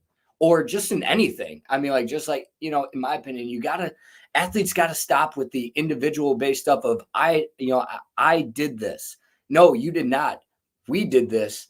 We brought you here. You did not come out of the womb, completely throw your mom and dad out the window and then just start feeding yourself and stuff. Again, there's a process, there's a community. Everybody got somewhere because of something or because of somebody. So did you ever at the games say something to Rich that you're like, fuck, I shouldn't have said that. That was too lighthearted, or it needed to be, because you would keep things very light. And obviously, if you would make the things that you did that made Rich comfortable could make other people uncomfortable. Like, I always had to be like, holy shit, Darren's on fire right now, and whatever he's doing is working on Rich. But I could tell everyone else was like, fuck, this is weird. Because it's like basically we would see in his CrossFit Games dreams like leaving as he's like not in first place, and you're like, dude, you suck. You know what I mean? You're like, what do you want to do after when you lose? What do you? I mean, you would just be prodding him, and he has like his hands in his head, and he's sitting on the ground against a fucking rogue rig, and I'm like, wow, this is how you. I was not just a complete dickhead, but no, you weren't a dickhead, but like you were on a level with them that it was like you guys were on acid and we weren't. Like we couldn't like go to where you guys were. I'll say very, very, very well could have been. If it's one thing, I shouldn't say. I always say if it's one, but my dad at an early age, I mean, I learned from him. My dad is great at reading the room. Like he's really good at like understanding different emotions and knowing of when to joke with somebody and when not to joke with somebody, and I think that kind of helped me in the long run as well, as I was able to kind of learn from him of like timing is like everything of when to say something. Coaching as well, it's like you can't treat every athlete in your gym the exact same, and that's 100% what I felt like with Rich is, I mean, I'm not going to talk to Rich the same way that I would like talk to my wife or, like something like that. But it's like, distractions are huge in those stressful situations. And if I could, be that person that could just, help take his mind off of it, because, I found out, hey, after we work out, what do? We go do something else. We go wakeboard, we go like to the lake. It wasn't just always CrossFit. So I was trying to make it feel as much as being in the gym or at home in his barn where he was his best, and try and replicate that at the CrossFit Games. It's like, hey, after we got done working out at home, what do? We would downplay each other. We would like make fun of each other. We would, say something. So, you try and like bring that environment to them or to your athletes. Is it that's amazing. That's amazing. Who is that in the front there? That's me. That is you? That's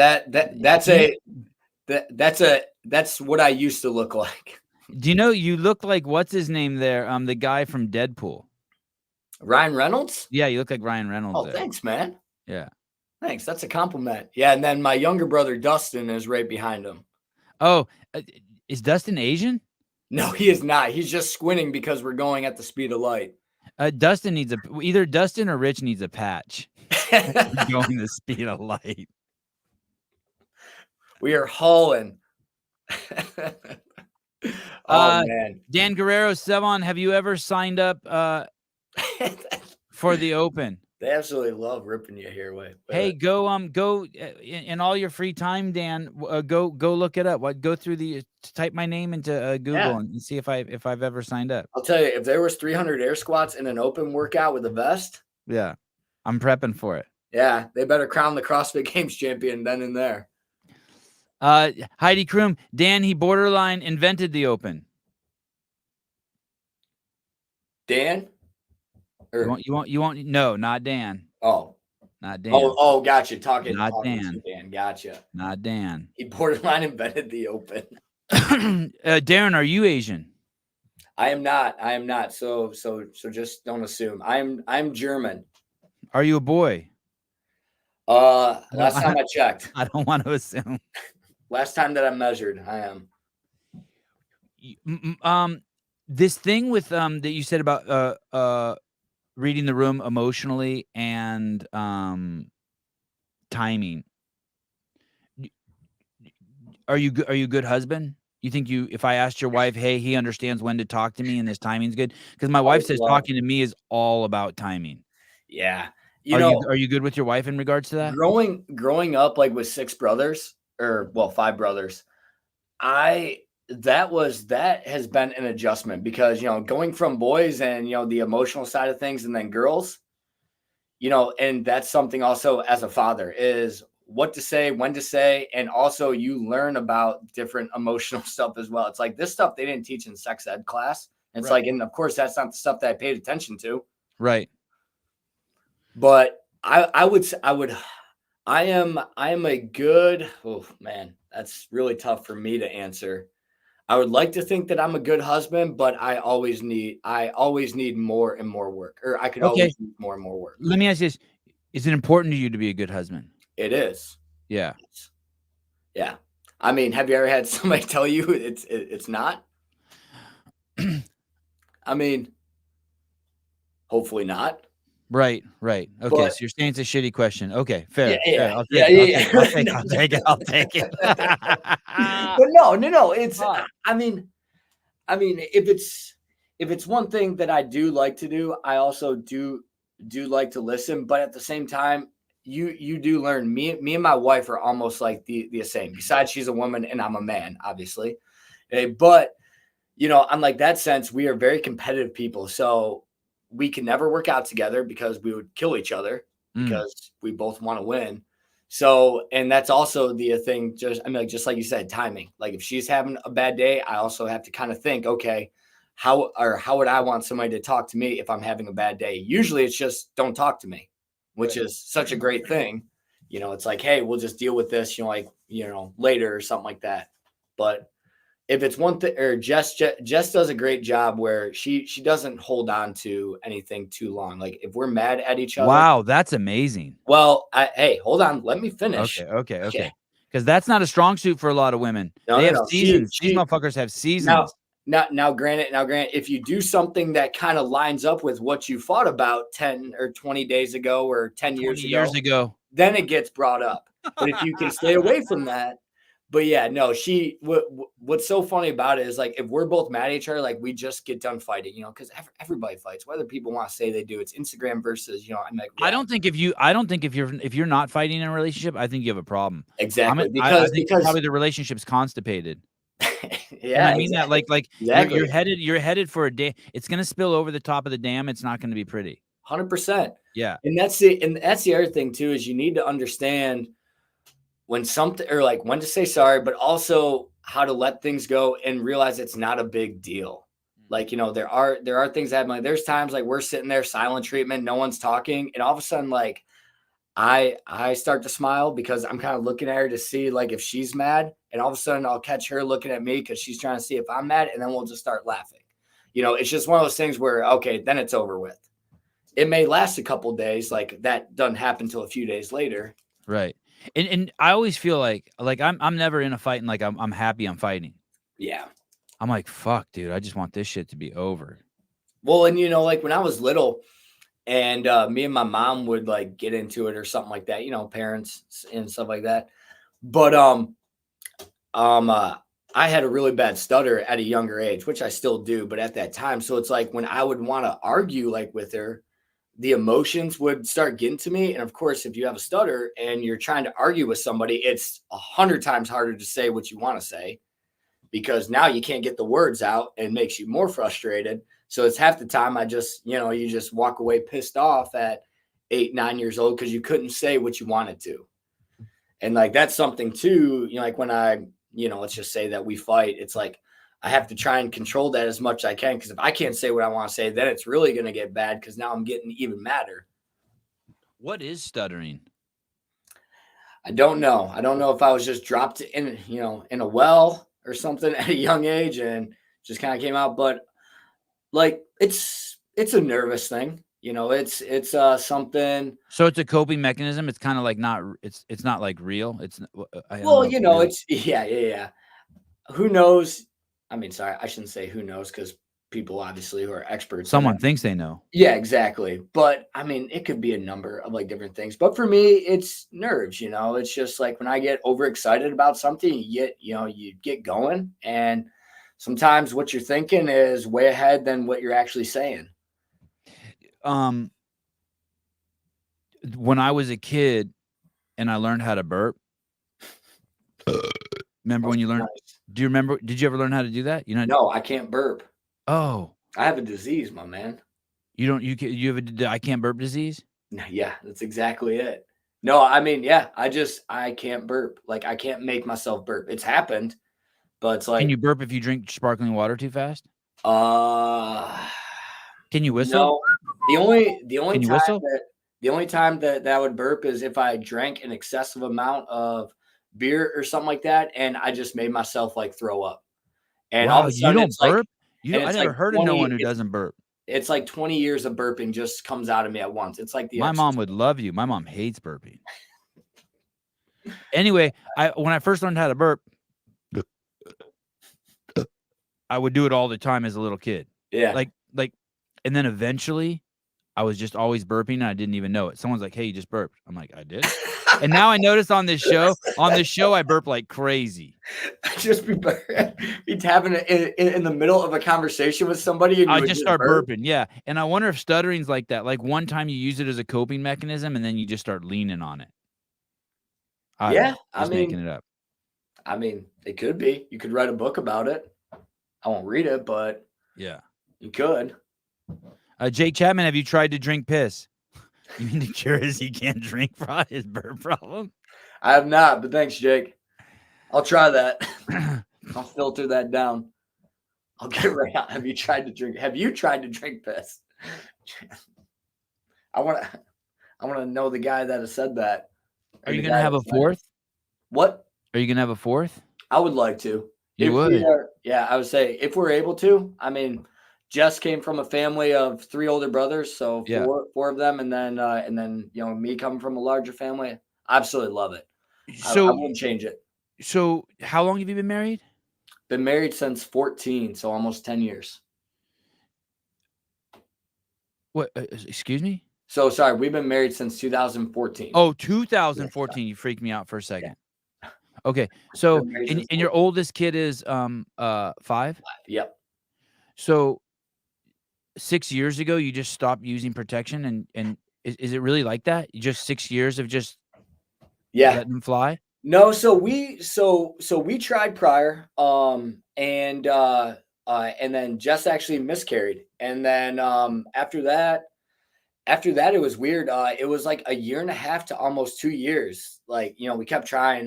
We kept going through all the stuff. Then we went and saw I'm a specialist, and we did the whole IUI thing. And what? IUI. Wait, okay, so, good. Okay, so you said it wrong. Okay, good, because I'd have never heard of IUI, but something. Caleb will know. Caleb, yeah, I was gonna say something, but anywho, something starts with an I. You did something starts with an I. There we go. I know the I is the right. IVF. Well, yeah. Well, sorry. Oh, look, there's an IUI too. Yeah, you got it. Yeah. Holy shit. Yep. So with that, we did the IVF. Okay. Which kind of sounds weird because our first child's name is Ivy, so IVF. But yeah, so then we did that. Wow. Well, colorful language too. Man, I don't have to read this. Insemination. That's a great word. You take a dollop of semen and you inseminate it. Wow. That's scientific. Yep. It's exactly like what I said, like when I walked in there. This is what I want. This is what I'm gonna do. But yeah, so then after that process, and this was what I guess it'd be 2017 when we were trying it, 2018. And that was right when I was on the team with Rich, and then the next year when I did the first year of the 4-person team, so 2018. And then right after that, we're able to have Ivy, and then haven't had issues since. We've been very, very fortunate. But basically, that's what it's like when you want to have kids. You never have to worry about birth control. No, ever. No. Just keep having kids. Yes. God, that because I was with my wife forever, and then we were always using birth control. We used condoms. I was born in 1972. We used condoms. Sheepskin, dude. Jesus Christ. And then Jesus Christ. And then she got pregnant, and she had a miscarriage. Yeah. And then she got pregnant again, and we had the kid. But then it was on. Do you know what I mean? Like I couldn't even fucking. Well, no. It was off, but it was on. Yes. It was on. Yeah, it was all. Yeah. Yeah. I just couldn't believe you could have sex. I didn't know you could have sex with a girl without a condom on. I didn't even know. And then it just was like 5 years of just no pun intended, Mayhem. Yes, that's exactly how we got our name. exactly it. We're gonna call it Mayhem. Rich called you one day and he's like, "What are you doing?" You're like, Mayhem. Mayhem. He's like, all right, Jim, that's the gym name. All right, see you in 5. God, isn't it? Do you like your wife when she's pregnant? Like, do you find her more emotionally, physically, and attractive? Like, just like, wow, yeah. Especially seeing like what they put themselves through, like the appreciation. I mean, the level of like appreciation of like, holy cow, because like the comments are always made, men could never do this, and I 100% agree. I could never do that. I agree. That is a different level there. When my wife got pregnant, I'm like, aren't you scared shitless? She's like, thanks. I know. And like how are you going to get that out of you? Explain that to me. It's like the ship in the glass jar. You know that thing can't come out through that opening, right? When we were in the hospital, and I mean, for our very first, there's no movies or anything out there that ever prepares you for what's about to happen. But, we're sitting there and stuff, and we're looking at the doctor. Jess is propped up, got the legs here. And then all of a sudden I see this thing above him start lowering. And it's all these lights and like all these, I'm like, I go, what the, I'm like looking around. I go, what's going on? Is this like Saw? And I was like, I was like sitting there. I'm like, oh my God, is it going to touch me? It's just crazy. And I'm like, just that I was like, this is, and what do you say to somebody going through something like that? Cause, coming from a coaching background, it's like, do I talk to her? Hey, 10 more seconds, hold on. We're almost through this 5-minute ANRAP. It's like, all right, we're going to rest. We're going to get our heart rate down. Let me go get my spoon and my ladle here and get ready for this kid. It's like, geez. Does she want more? Yeah. Yeah, you're stoked, dude.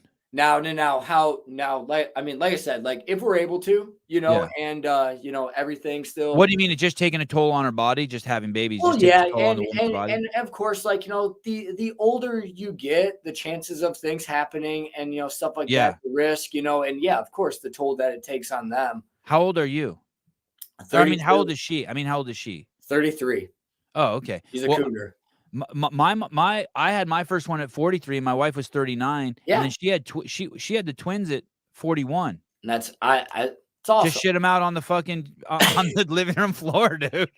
But hey, dude, go get the napkins. After the second, it was like that. It was like Home Depot tarps and shit. It was like that, dude. But the second miscarriage, she almost died, dude, and she said she wasn't gonna have any more kids. Like, and that's. But I still was like so excited. We still didn't use protection, and I got twins. Yeah. I'll say, that's, like good for her. Like just as far as that sense, because I couldn't imagine going through something like that. That's always. I'm cool with not having that experience. Yeah, I am too. I am too. Okay. And I'm so glad they get to do it, and I know her. But yeah, I know. It's like I'm glad Rich won the games too, and I'm glad I get to know him. But like I that looks too hard for me too.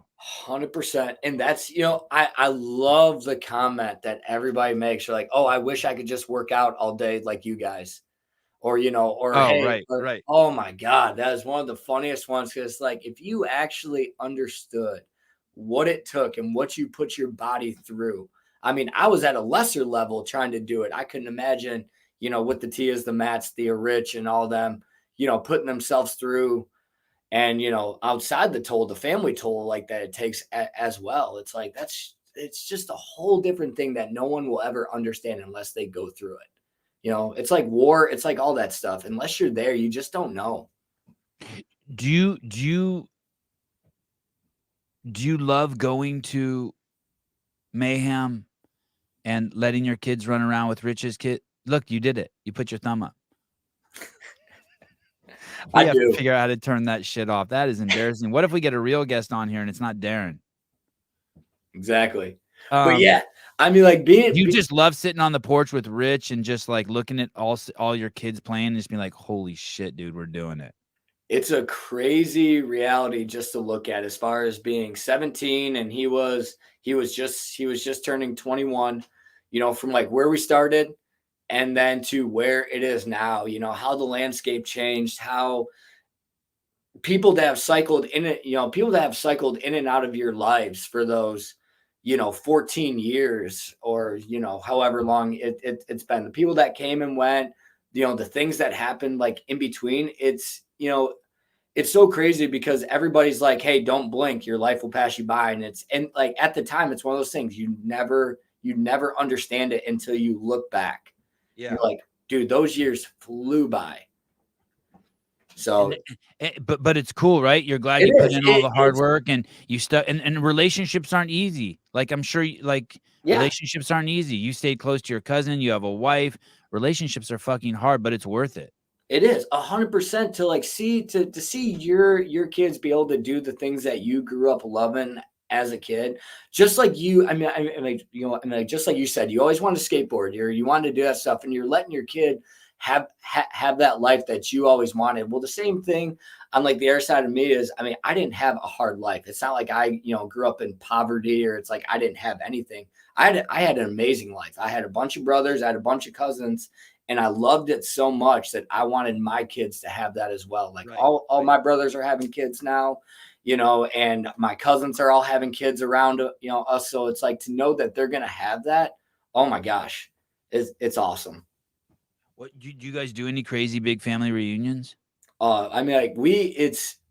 If you like being around like my, or like our family and stuff, like we get together pretty much 2 to 3 times a week. All of us, like, you mean like with your mom and dad and shit? Like, like mom and dad, cousins, brothers and stuff. Like we're always 2 or 3 times a week. Oh yeah. We're always like doing something, like we're either building something or helping some out at their house, or we're just hanging out or like playing sports. Like, we got together before the Lions game on Sunday and we played, football, and we all, got together. So, that's as much as we're getting older, we still feel like we're still younger. And, that's what I love. Like we did a go-kart, thing years ago, like at my house, we did, we do all this stuff. Just, yeah. What do you think the key is to, so you and Rich are cousins, good friends. Boys will be boys. We fight with each other. We get over it. Then you get a wife and he gets a wife and things get more complicated, obviously. Right.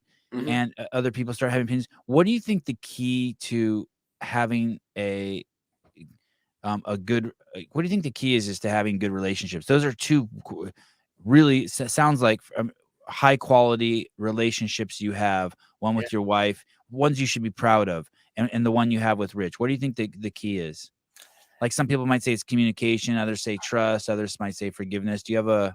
Yeah, like understanding, you just have to realize too that other people have lives. But have you ever like, like you like get those, you run into people and like that you haven't seen in a while, and they're like, oh, you never reached out to me. And it's like, well, hey, the phone works, like both ways and stuff. Like with Rich or like with Rich and my like cousins and like stuff, it's like we never say that. It's like, if you don't talk to some of them for like a long time, as soon as you see, each other, it's like you never left, and it's like, I would never say that to someone. And I would say I'm great at long-term relationships too. Yeah, exactly. You never waste a second saying that to someone. You never reached out to me. And I know those people who say that to me, like, I'm just like, are you out of your fucking mind? We're with each other right now, and that's how you're going to spend your time with me? Yeah, and it's like, you should never expect that, you should never, like being grateful was something that I was always taught. It's like, hey, you be grateful because there's, because of this, there's always somebody that has it worse, I lost I lost family members, somebody else lost their whole family, or like somebody grew up without a family. Right. It's like, stuff like that, learning that at a young age, and like all my cousins and brothers having that understanding. I always appreciate that, because when you get outside of that shit and you get into, let's just say, a group of friends or families that don't have that, and everything is nitpick, everything is, well, she said, he said kind of deal. It is so toxic. It's just like social media. And, I mean, all that stuff, it's like, everybody loves to read about negative, but it's like, how often you're like, you see more negative stuff than you ever see positive. And it should never be like that. So you're saying, I'm interpreting it just for my brain. Don't put demands on a relationship. Yeah.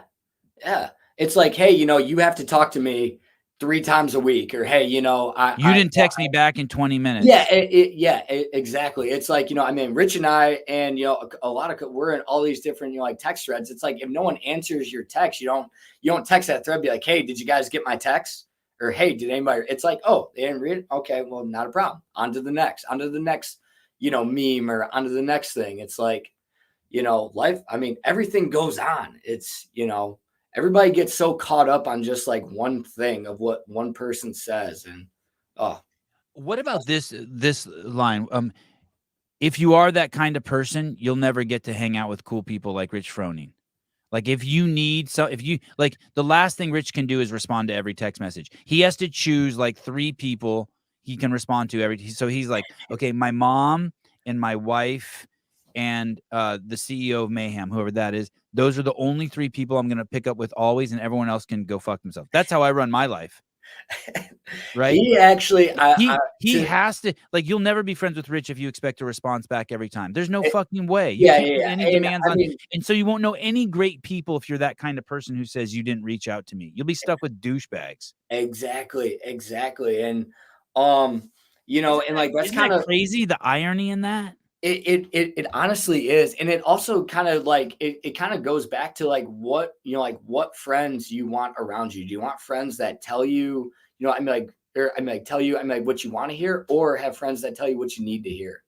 It's like, if you just surround yourself like with hype mans, you're just going to get bullshit, all the time. You're never going to get those, just that feedback of things that keep you in check. And I mean, and that's what I love about, again, the family, cousins, and like stuff like that, is like, we can keep each other in check with the amount of respect given back, saying, oh, thank you, not like, oh, what the hell, or hey, I'm like, why'd you say it like that? And it's like, we never attack each other. That's one of my biggest pet peeves, is the way somebody opens up a conversation with you and their voice is raised and they sound like they are attacking you, because then as a person, you go right into defense mode.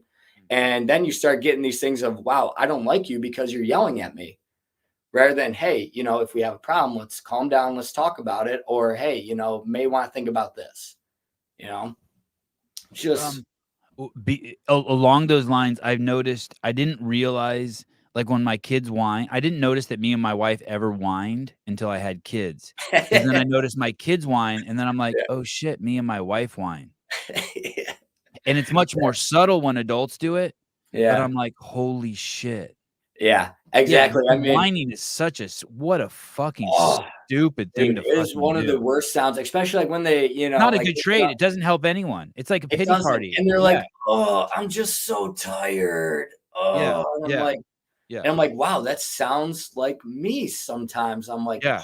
Oh, it is. The things that you pick up on, and again, the stuff that, it does. It just sets you up just for failure on it. It's crazy. You opened with 2 girls and then you had a boy. Yeah. I don't have any girls. If I had another baby, I think, I never thought I would say that I want one or the other, but I think if I had another baby, I'd want a girl. But if I'm going to be completely honest, also, I'm really happy I have boys. Yeah. And some of my friends are like, hey, dude, you're so bummed. Girls are so much better. Like just straight tell me that. Were you happy you had a boy? Was it like, okay, this is awesome? Like, there was some sort of like, there's like, girls, you got a bunch of wood, and with boys, you got steel, and you like working with steel, or vice versa. Girls are steel, and you got, like, do you feel like there was something you were going to be able to impart to a boy, or was there a different reaction you had to a boy than a girl? I'll tell you, having girls really did. I honestly think kind of filled a void that I was missing, just having, kind of, one, teaching patience, but 2, like, empathy, like all that stuff, as far as, just taking, because like with a boy and with brothers and all that stuff, you know, you can, I mean, like, you can be, you know, in a sense, rougher with them. You can be a little harder on them and stuff because it's a boy, you know, that's the way, like, that's the way society, you know, how it's always been is, you know, you want to try and mess that. But now, you know, like with girls too, as well, you know, you want to make sure that you can, you know, like bestow those traits as well. You can be tough on them, you know, you can teach them stuff, but at the same time, they are so good at teaching you how to be a better person. You know, it's like where they've actually taught me how to like take my level down a little bit, be a little calmer with things, and how to actually, you know, give them that you know, give them that different type of love. You know, where I can still give them tough love, but I understand now, oh, what that, I mean, like what everybody talks about, what you know, dad talks about being I'm a girl dad. You know, I What never does knew that what look that like? meant. Can you give me an example of that? What would that look like? So, I mean, like with my mom. So my mom, she was never abusive. You know, I want to say that right off of the back. My mom was an amazing woman. But, you know, if we were getting out of line, it's like, hey, you know, I mean, you're going to get hit. Yeah. You know, it was like, hey, if you're not, I'm like, you know, I'm like behaving or anything like that.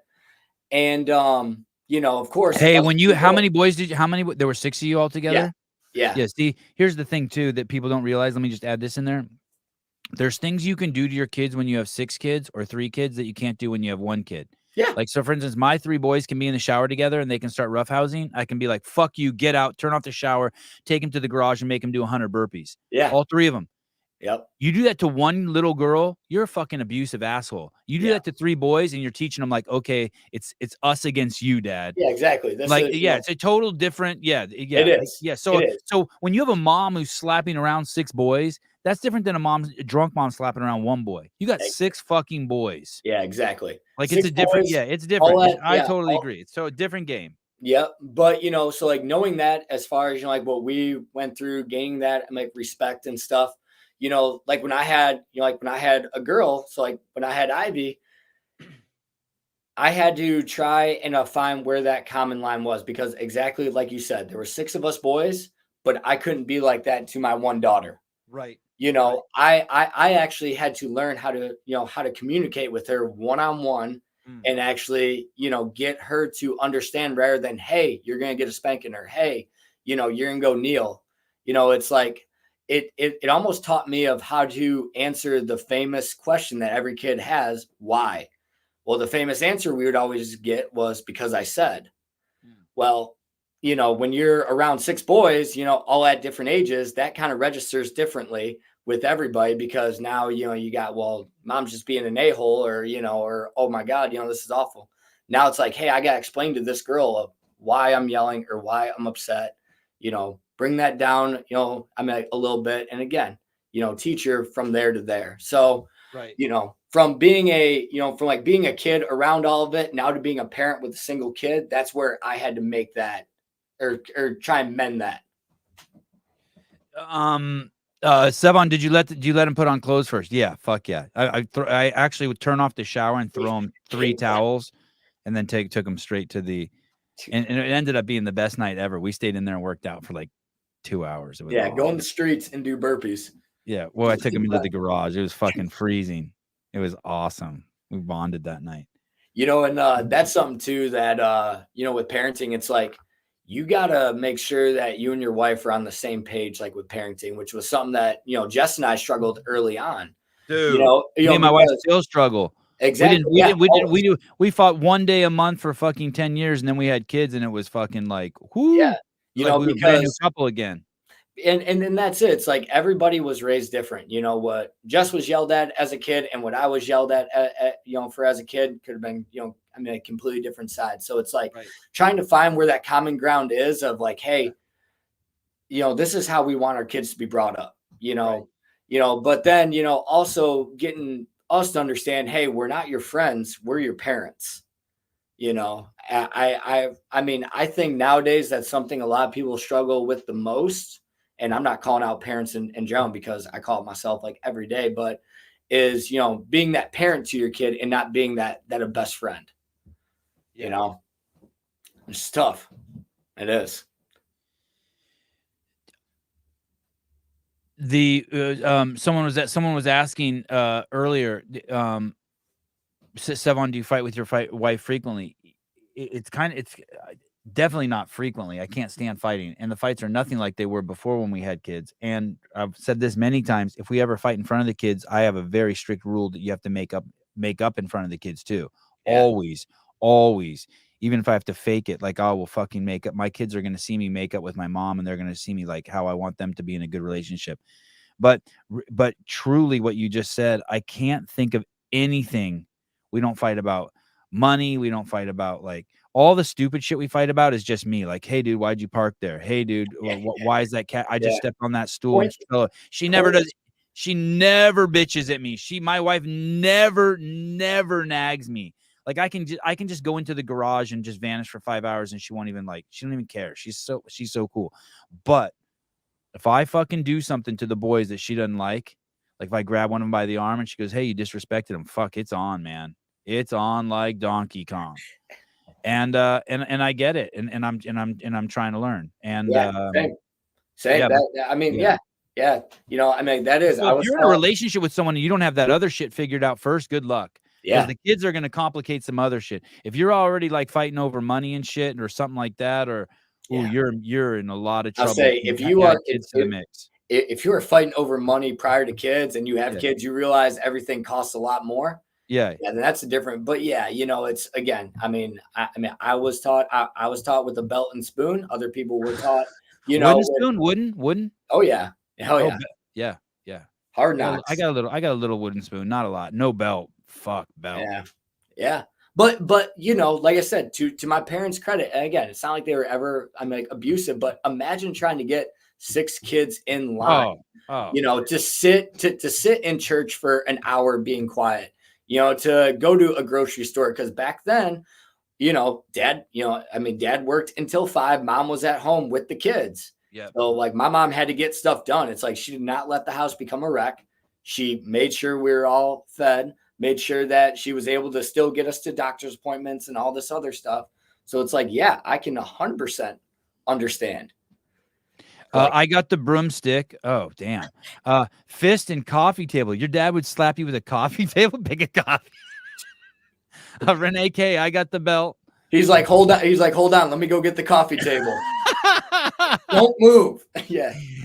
Hey, dude. I'm sure you lived it, but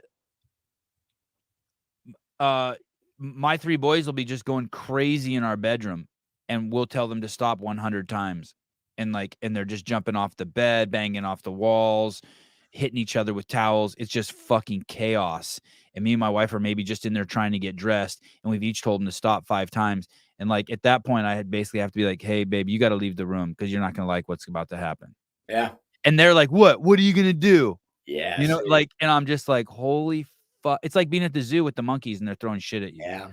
I'm like, yeah, you know, it's like you're on meth, dude. It's crazy. It's you know, yeah. I can only imagine how 6 would be. Well, especially if they're fighting with each other and someone's got to get the last hit, and you're like, oh my god. Yeah, I know. I know. And again, like I said, that like my mom. I mean, looking back on it, I give her all the credit in the world because every first-time parent learns at that moment how hard it really is. Yeah. Just having one. Yeah. And then all of a sudden you start thinking about, okay, how 2, how 3? It's like, holy cow, you know? So it is. But it's worth it. No one listened to this who's like, it's crazy. It's worth it. It is so there is no better part or, you know, like as a parent than like the things that you've tried to teach your kid for months and you haven't heard or haven't seen. And all of a sudden, like they do it that day. Like they say thank you to like a stranger, you know, that like, you know, says something to them, or, you know, like they hold the door or they finish all their food. It's like, those are the moments that are worth it. When you see them say thank you, God, I'm so glad you said that. You just are like, yeah, that's my fucking kid. You're so proud, like you won the game. Dude, it is. Like, seriously, I mean, like, as soon as, like, I hear it, I'm like, thank you, Ivy. I mean, I like say it back. I'm like, thank you. I'm like, that is amazing.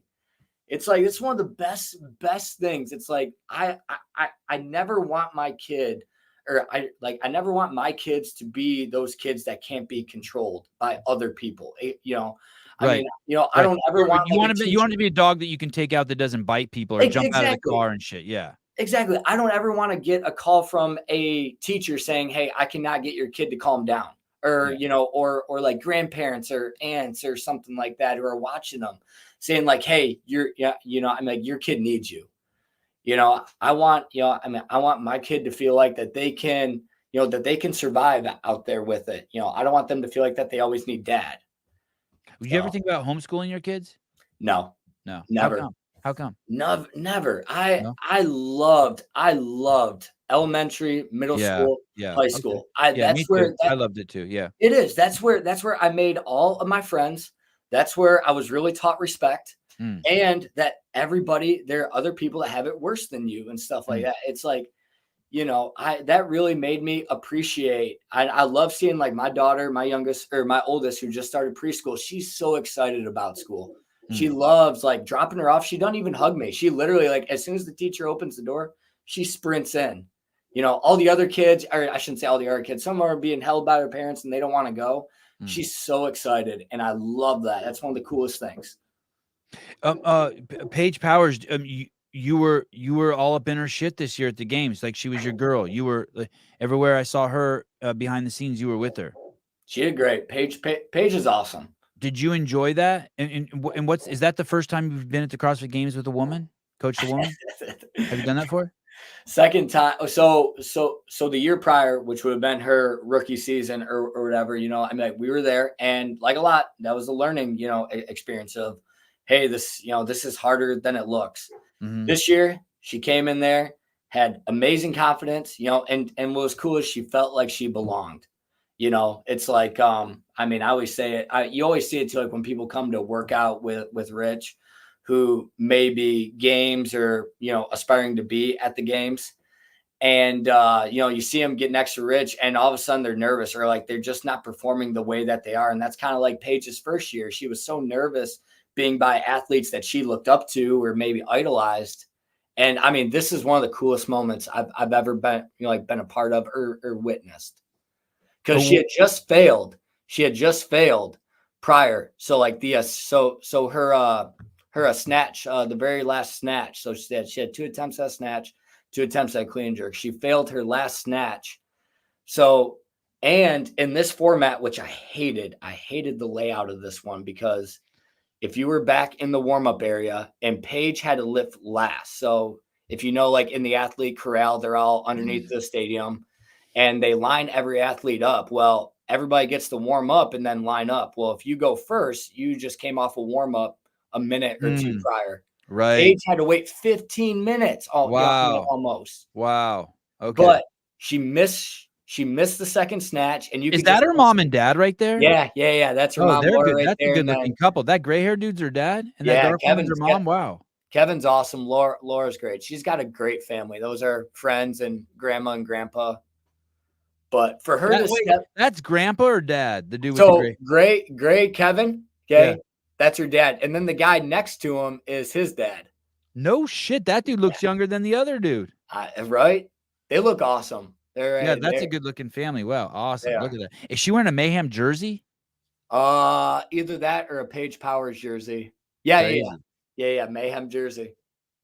So you love that. She made that lift and that was like, oh my gosh. And the last lift of that event. So everybody's watching, the person going, but she's the last one. So it's like that pressure moment. Like I talked about earlier, you got to hit clutch stuff in clutch situations. And, that was maybe 5 pounds under her PR, but that's still a hell of a lift, to even. So, yeah, what is it like? So you go from, is that your first athlete you've coached like that at the games now? 2 years in a row since Rich? And, I don't ever want people to, get the feeling that, I'm like this all out coach. For Rich, like that was always like the ongoing joke. That was Rich's coach. It's like, no, I was Rich's bag carrier / hype man / joker. But with well, Paige, the truth is, dude, it's, I don't know. Let me push back on that a little bit. I think it's a little underplayed. You were his training partner. You were his coach. You were his hype man. You were his emotional outlet. You were actually more than a coach. Granted, Rich does a lot of his own programming, but like, you were actually significantly more than his coach, I think. Well, and it was I know. well, I witnessed it. well, You were closer to him than any other coach was to their athlete. Let me put it that way. I didn't see other fucking athletes loving on there or treating their. I mean, it's clear you were like you're clearly a relative in there. Like it's very obvious you guys are very close. Wow, I never even thought of that. You two are the two closest coach athlete that I ever witnessed in terms of the relationship. Yeah. So yeah, exactly. Yeah. Yeah. If you're not the most winningest, you're definitely the closest, the most intimate. Well, thank you. And yeah, I mean, in that sense, yes, we had a great community support with it where I was able to be a part of it with it. And with Paige, so like Paige actually lived here in Michigan. This is where she is from. She was working out with my cousin JJ and I, over at his barn. He has a nice little gym set up. And she had reached out a year or so prior and was like, hey, I'm a up and coming teen. She was successful in the team or in the teen side of things, and knew that I was in the area and was wondering if she could come work out with JJ and I. And after a year, and she was starting to build and get great, she's working out with JJ and I like every day. I was like, wow, you are really good. I mean, she was checking all the boxes just as far as, hey, mentally, she's holding up great. She's awesome to be around. She has all the physical features. And that was kind of when, the sport was really getting into these kind of training hubs. But from my prior experience, and like I preach all the time, a great coach is awesome. But just like you said prior, having a training partner, you can never supplement that. And that is something, kind of like we were talking about with Rich, having all these different people around him to train with. I was like, that's what she needs. She needs to be around. I mean, that's how I kind of look at things. And a lot of people, if you want to be the best, you got to put yourself around the best.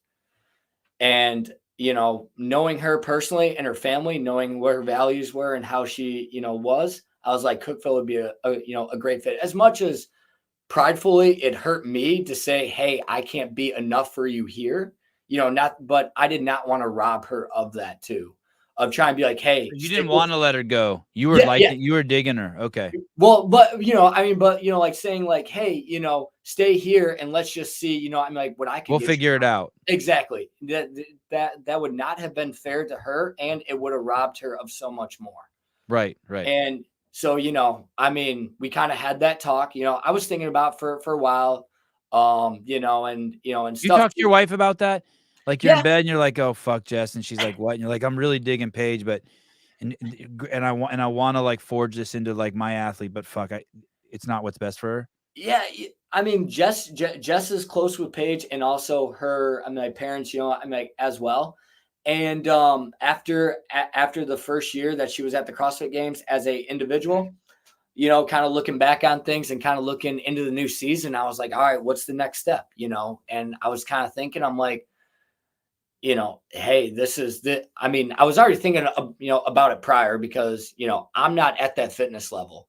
So it's like for me training with her, I could not train the way like that. It's like I was 1 hour a day and go home and hang out with my family, right? Where she needed that 8+ hours, right, and all that other stuff. So I was like, all right, this is what we need to do. And Jess, had mentioned it. I kind of had the reassurance of Jess and my cousin JJ as well of like, hey, that's probably the best thing for her.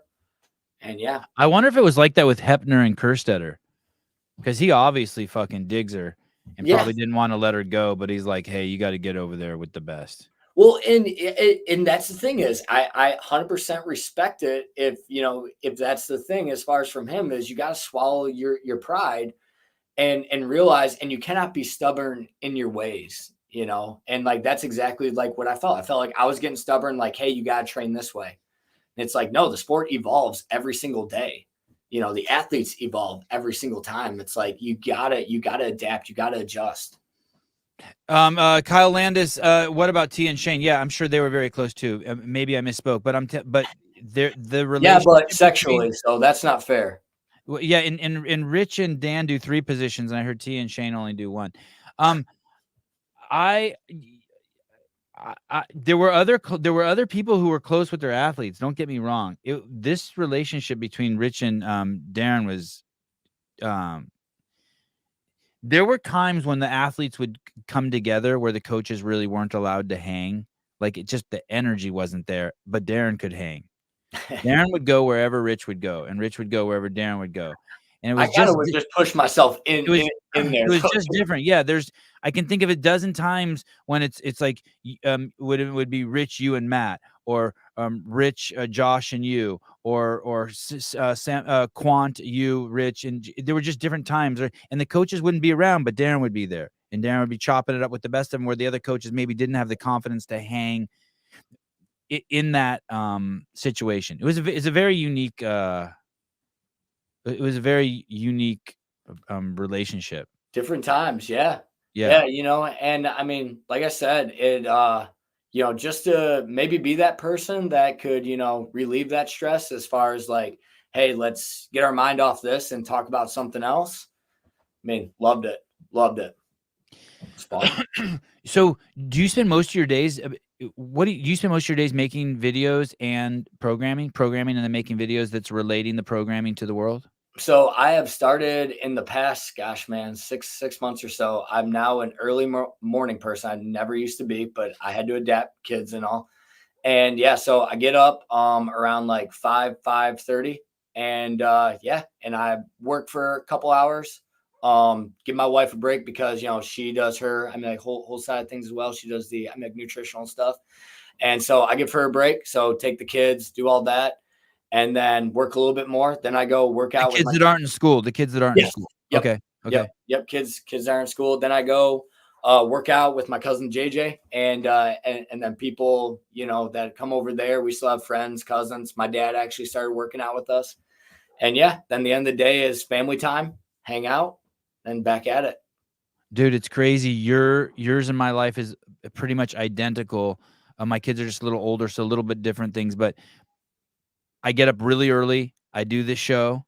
Yep. And then as soon as we get off here, I'm going to take the kids and they'll be mine for, you know, the next 3 or 4 hours. Then I'll bring them home and I'll let them just play in the yard or whatever. And then I'll work out, or they'll work out with me. I'll work out. And then it's back to either kid stuff or family time. It's crazy. I do the exact. It's such a good life. It really makes you appreciate what your parents went through. You know, like thinking about that. You mean like working 9 to 5s and shit, and dropping your kids off? Oh my God. I mean, the part why I wonder if you're gonna, I know you said you like school, and I know you're pretty selfless, but I wonder if some party is gonna end up wanting to raise your boy, like not want to send him to school and like, and like be around. No, all right. No. There's no way. They just need that.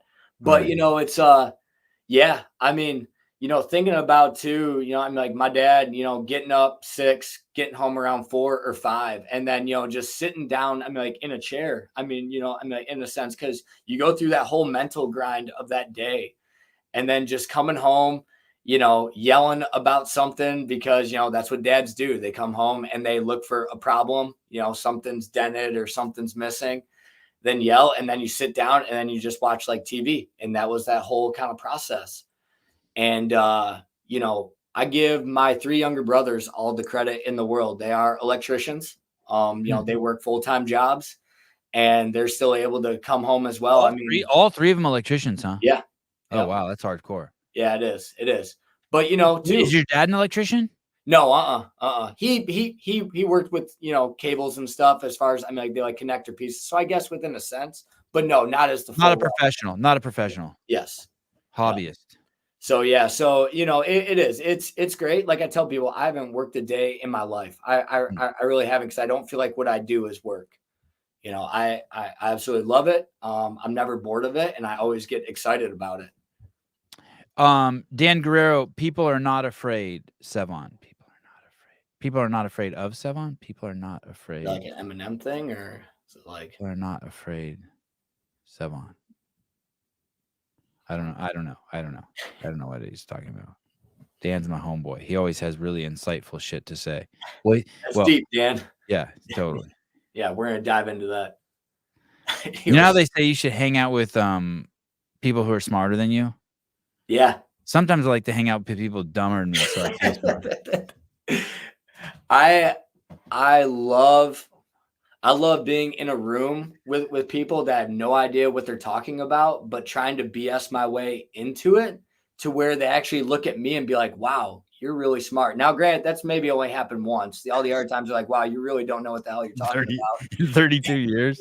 I was like, wow, they actually cracked the code. But, like you try and like drop in like those conversations, and like there's times where you catch yourself, you're like, wow, this is way above like my pay grade or way above, like my head.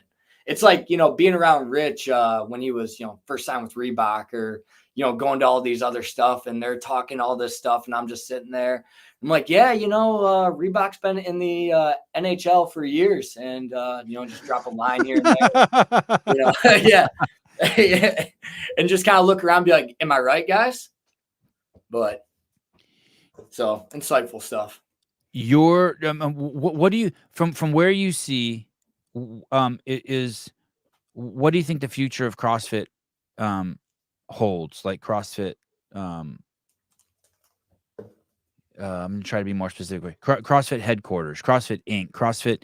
Let's say CrossFit and its 10 to 15,000 affiliates. What do you think the future holds for CrossFit from where you see the trends you've seen?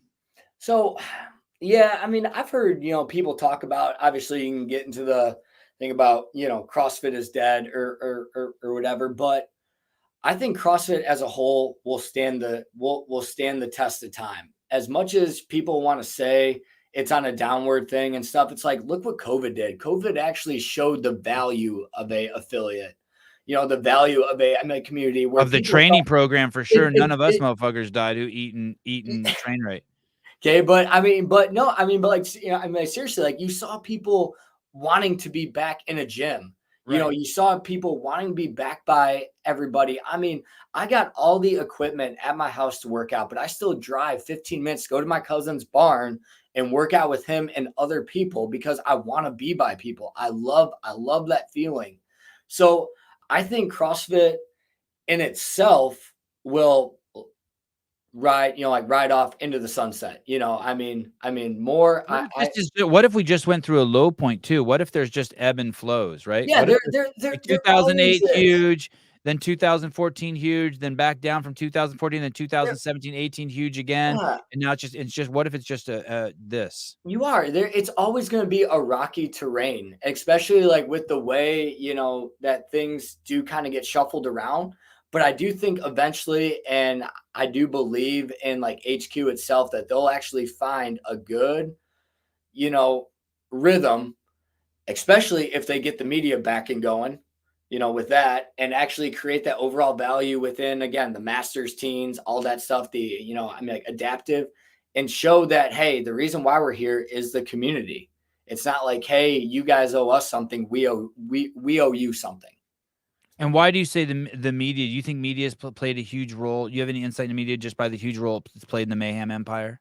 I mean, media and CrossFit in general, dude, you can go back on the YouTube stuff and just look at views of, content being put out. Now it's a flooded market of just individuals talking about the same thing over and over, about, hey, what their training day looks like and stuff. Back then, it was a community-based thing was, you followed through like their life to where it actually told like their story and you got behind athletes.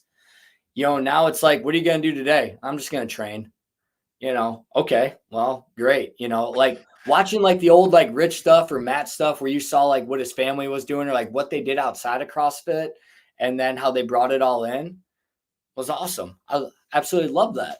Dude, I was tripping the other day. YouTube's the world's second largest search engine after Google. I could see that. Yeah. And so I was tripping the other day. I went over to the CrossFit. First of all, you can't even find the CrossFit YouTube channel. You have to scroll down 26 places. So if Caleb pulls up CrossFit right now, pulls up Google and types in pulls up YouTube and types in CrossFit, it doesn't come up. CrossFit Games comes up. It's kind of nuts. And you have to scroll down like 27 spots or something. And then let's see. Just type in CrossFit. Okay, so scroll down 1, 2, 3, 4, 5, 6, 7, 8, 9, 10, 11, 12, 13, 14. You get the point. There's no Yeah, CrossFit. There's no there's one, but go back to the one with the Asian guy. But there's not even the CrossFit symbol there. yeah. So you would just pass right by it. So keep Man, going. Keep this going. whole algorithm with you and Asians. Yeah. They just love know. Asians. I'm a huge. I need more. I'm trying to get more Asians to watch my show. Okay, keep going. Rich Froning. That's crazy, right That there. is That's awesome. that is Wow. actually. I've never seen that one. Doesn't even look like Rich. Hey, that's what Rich's face is going to look like if he gets into mountain bike riding. See, it was all gaunt and shit. Okay, keep scrolling down. Don't get all. Look at Caleb showing his love for Rich. Just get stuck. Scroll. Look at Liver King's in there before CrossFit. We still haven't seen CrossFit, dude. That's what I'm saying. So then I finally went to the CrossFit. This is nuts, dude. This is worse than when I looked at it yesterday. Wow. Oh my God, dude. Holy shit, dude. I mean, this is nuts. That's so sad though, man. So here's the thing. They hadn't posted on their YouTube station in 12 days until yesterday, and they hadn't posted on the game station in 12 days until yesterday. And so I'm just trying to figure out what's going on over there. They need to be posting every single day. Yeah, there has to be. You have to be on the daily cadence of or else you're gonna get beaten by dudes who have podcasts in the side of their house. Dang them, man! Dang those podcast people. Yeah. Look at shit. Yeah. So, yeah. I mean, I agree with you. If they don't figure out their media game, they are. Yeah. And how about the journals not even turned back on? Something's not right, dude. Something is just not right over there. I don't know what the fuck it is, but there's good people over there. I'm cool with Don. I like Don. He looks like a hard worker. He's a straight shooter. He works out. I like Dave. I like Nicole. I was gonna say, I've never had a problem with anybody within the CrossFit, like HQ realm. It's just, but it just at the same time just makes you question, okay, what's going on behind the scenes here? And again, I fire your HR department. How many people do you have in HR? Fire all 6 of those people and hire 6 new media people. Just let it right there. Yeah, what is going on? I know. I mean, like I said, you'd like to believe, that they're working towards something, which I do. I mean, I do think it is coming. I do think, changeover, stuff like that happens. I just think that they were stuck in a rut or in a hole for so long of, being just one-sided on something, that trying to wean it all out of there and just kind of reset it, which you really can't even reset it because you tried to establish something, for so long. So just kind of resetting and going back to zero just isn't going to happen, because right. Otherwise you just erase history, which is your best history. But yeah, I know it is. It's just. Do you know how much you guys spend on media every year? I do not. No. But it's a big number. Yeah. I mean, I could imagine. Yes. I mean, because you know as well as anybody, media is everything. It's expensive. It is. Yeah, it's expensive. It's a lot of hard work. If you don't pay those dudes good money, they'll burn out. Dude, like I talked about Dre and Scott, that's there now, Ben and all the other ones. Scott's the Vandersloot guy. Yeah. Love him. Awesome. Ben, love him. I had so much fun meeting those guys at behind the games. And they're the chillest but hardest working dudes. And I just don't say that, because they're part of our company. I've watched them and I feel, like I said, I feel bad.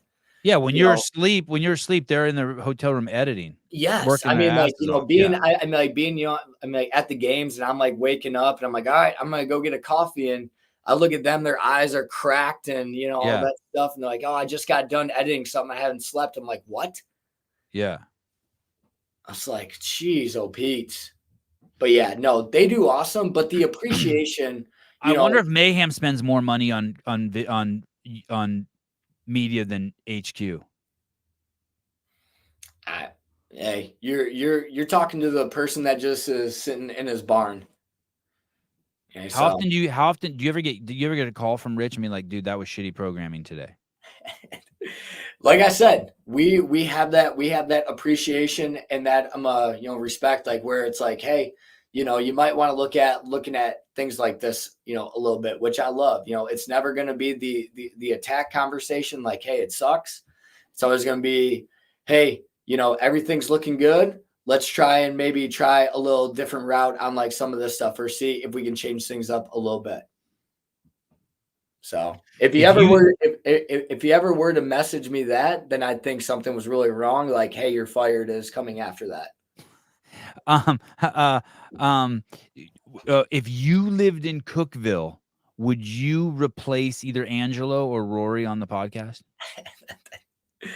I don't. Rory is great talking. Okay. Me, I don't have that in me. Angelo. Shut the fuck up. Angelo just doesn't. Amazing talking. Stop. You and Angelo should have your own podcast. Angelo just doesn't care, which is so awesome. For him, I'm glad that he found something. Yeah. Too, that people can grab a hold of, because Angelo's such an awesome guy. Yeah. He's so funny. Yep. The stuff that he talks about and comes up with is great. So I would just say that I would just replace Rich, because we just swap out. So you would, and it would be Rich is gone.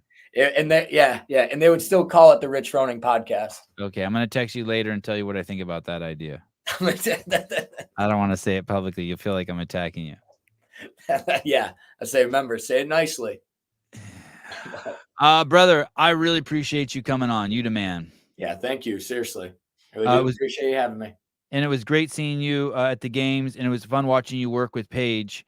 And I look forward to having you back on again. It was great. Are you a student of the game? Do you stay involved? Will you like watch Rogue closely, and will you watch the? Yeah. You okay? Oh yeah, I will. Are you going? No. Are you? No. Nope. Family. Yeah, family. Yeah. I don't say no like no. Be like no. Yeah, no. Just stay here and watch it from my private screen. Exactly. But all right, brother. All right, dude. Have a good day. All right. See you, Sevan. Later. Darren Hunsucker. That dude's I like that dude. That dude's got a wide swath of character traits that I love, and like different energies, and I don't know what the word is, but I dig him. He's super cool. Yeah. Adam Blakesley, if I were to have programming critique, Darren, I'd like some of the accessory programming not compound the movements of the day's Metcon. I don't know what that means, but thank you. Sounds smart. Isn't that how they used to program most CrossFit affiliate workouts? They would just, whatever accessory work or strength work was supposed to be what was done in the Metcon. Okay. I didn't even understand that. Now I kind of understand it. If I were to have any programming critique, Darren, I'd like some of the accessory programming not compound the movements of the days. Not compound the movement. The accessory work shouldn't be the same as the Metcon. Oh, is what he's saying. But that's how it's always been. Yeah, that's how it's always been. I like going to a class where if it's I don't know, Cindy, they coach you through squatting and pull-ups and push-ups beforehand. I like that. Yeah, definitely. I think it helps give you some cues to think about while you're doing the workout. Yeah, if I understand what Adam's saying. Oh, when's my next Shadikin fix coming? Just posted one, I think yesterday. Maybe I'll post one today.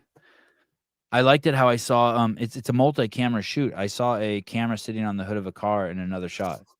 Yeah. That one got wrecked by a branch.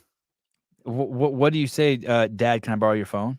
And then you airdrop. No. Then you airdrop the footage to your phone. My mom. Tell me about your workflow, Caleb. My workflow. My mom usually will film on top of me putting up a tripod. So like there'll be a fixed shot, and then my mom will film some stuff as well. Dude, this video is kind of crazy. I wonder what oh shit, I have to leave in 7 minutes. I need to talk to Hiller about this. I need to do a show with Hiller. It's been forever. This is fucking, what were you thinking? Do you have this much free time on your hand? How long did it take you to make this video? This is nuts.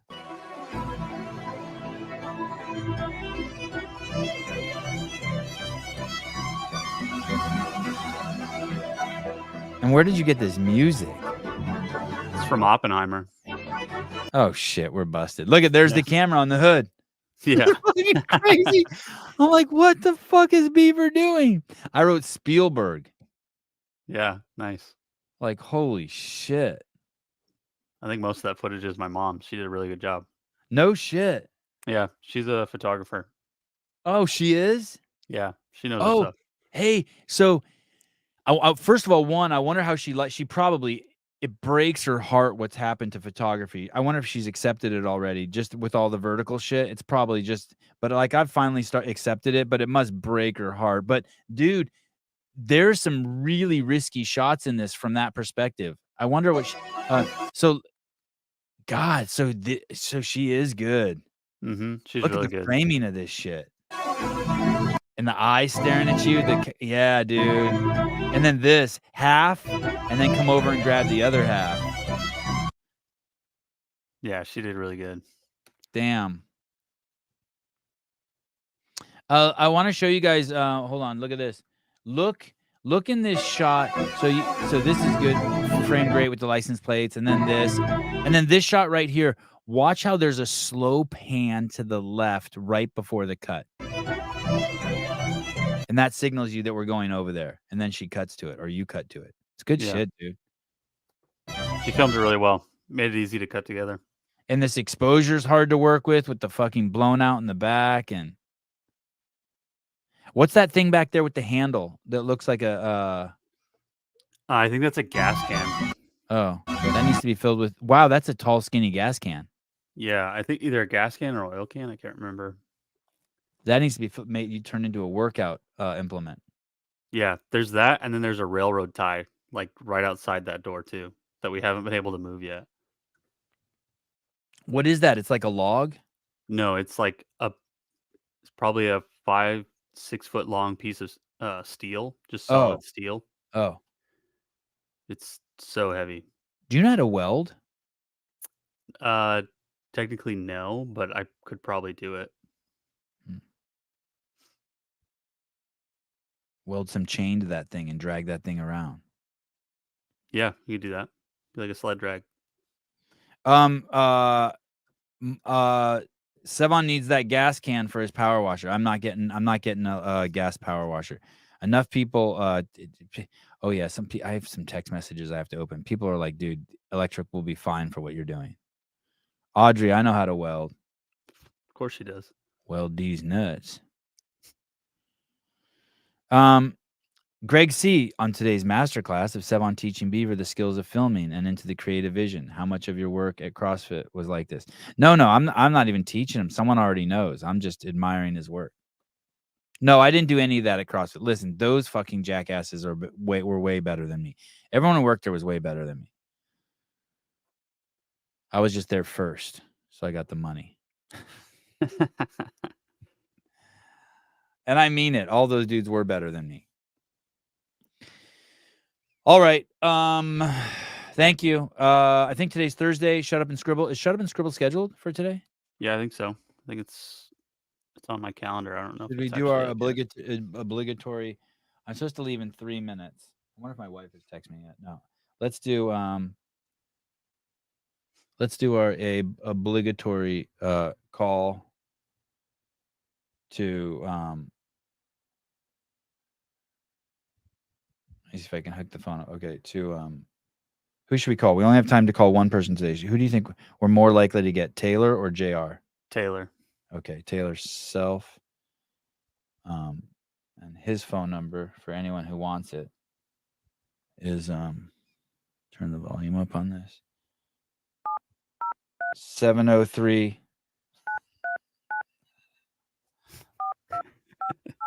Oh shit, I called it wrong.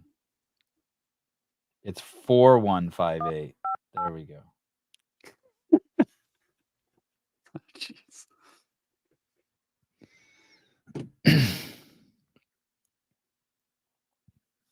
Is it ringing?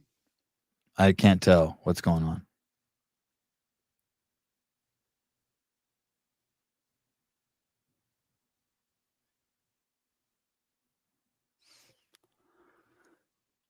No, it just says calling. Oh, there it goes. Oh, there it is.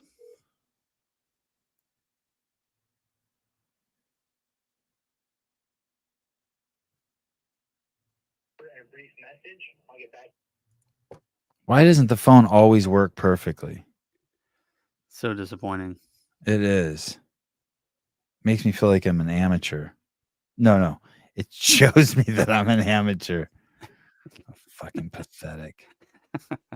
The thing is I never try to improve on anything. And I need to come back in here and just spend time with my shit.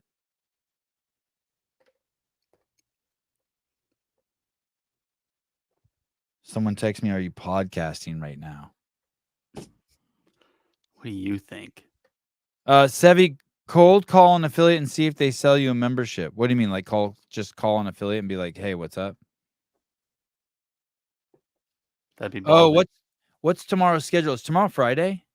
Yeah, tomorrow's Friday.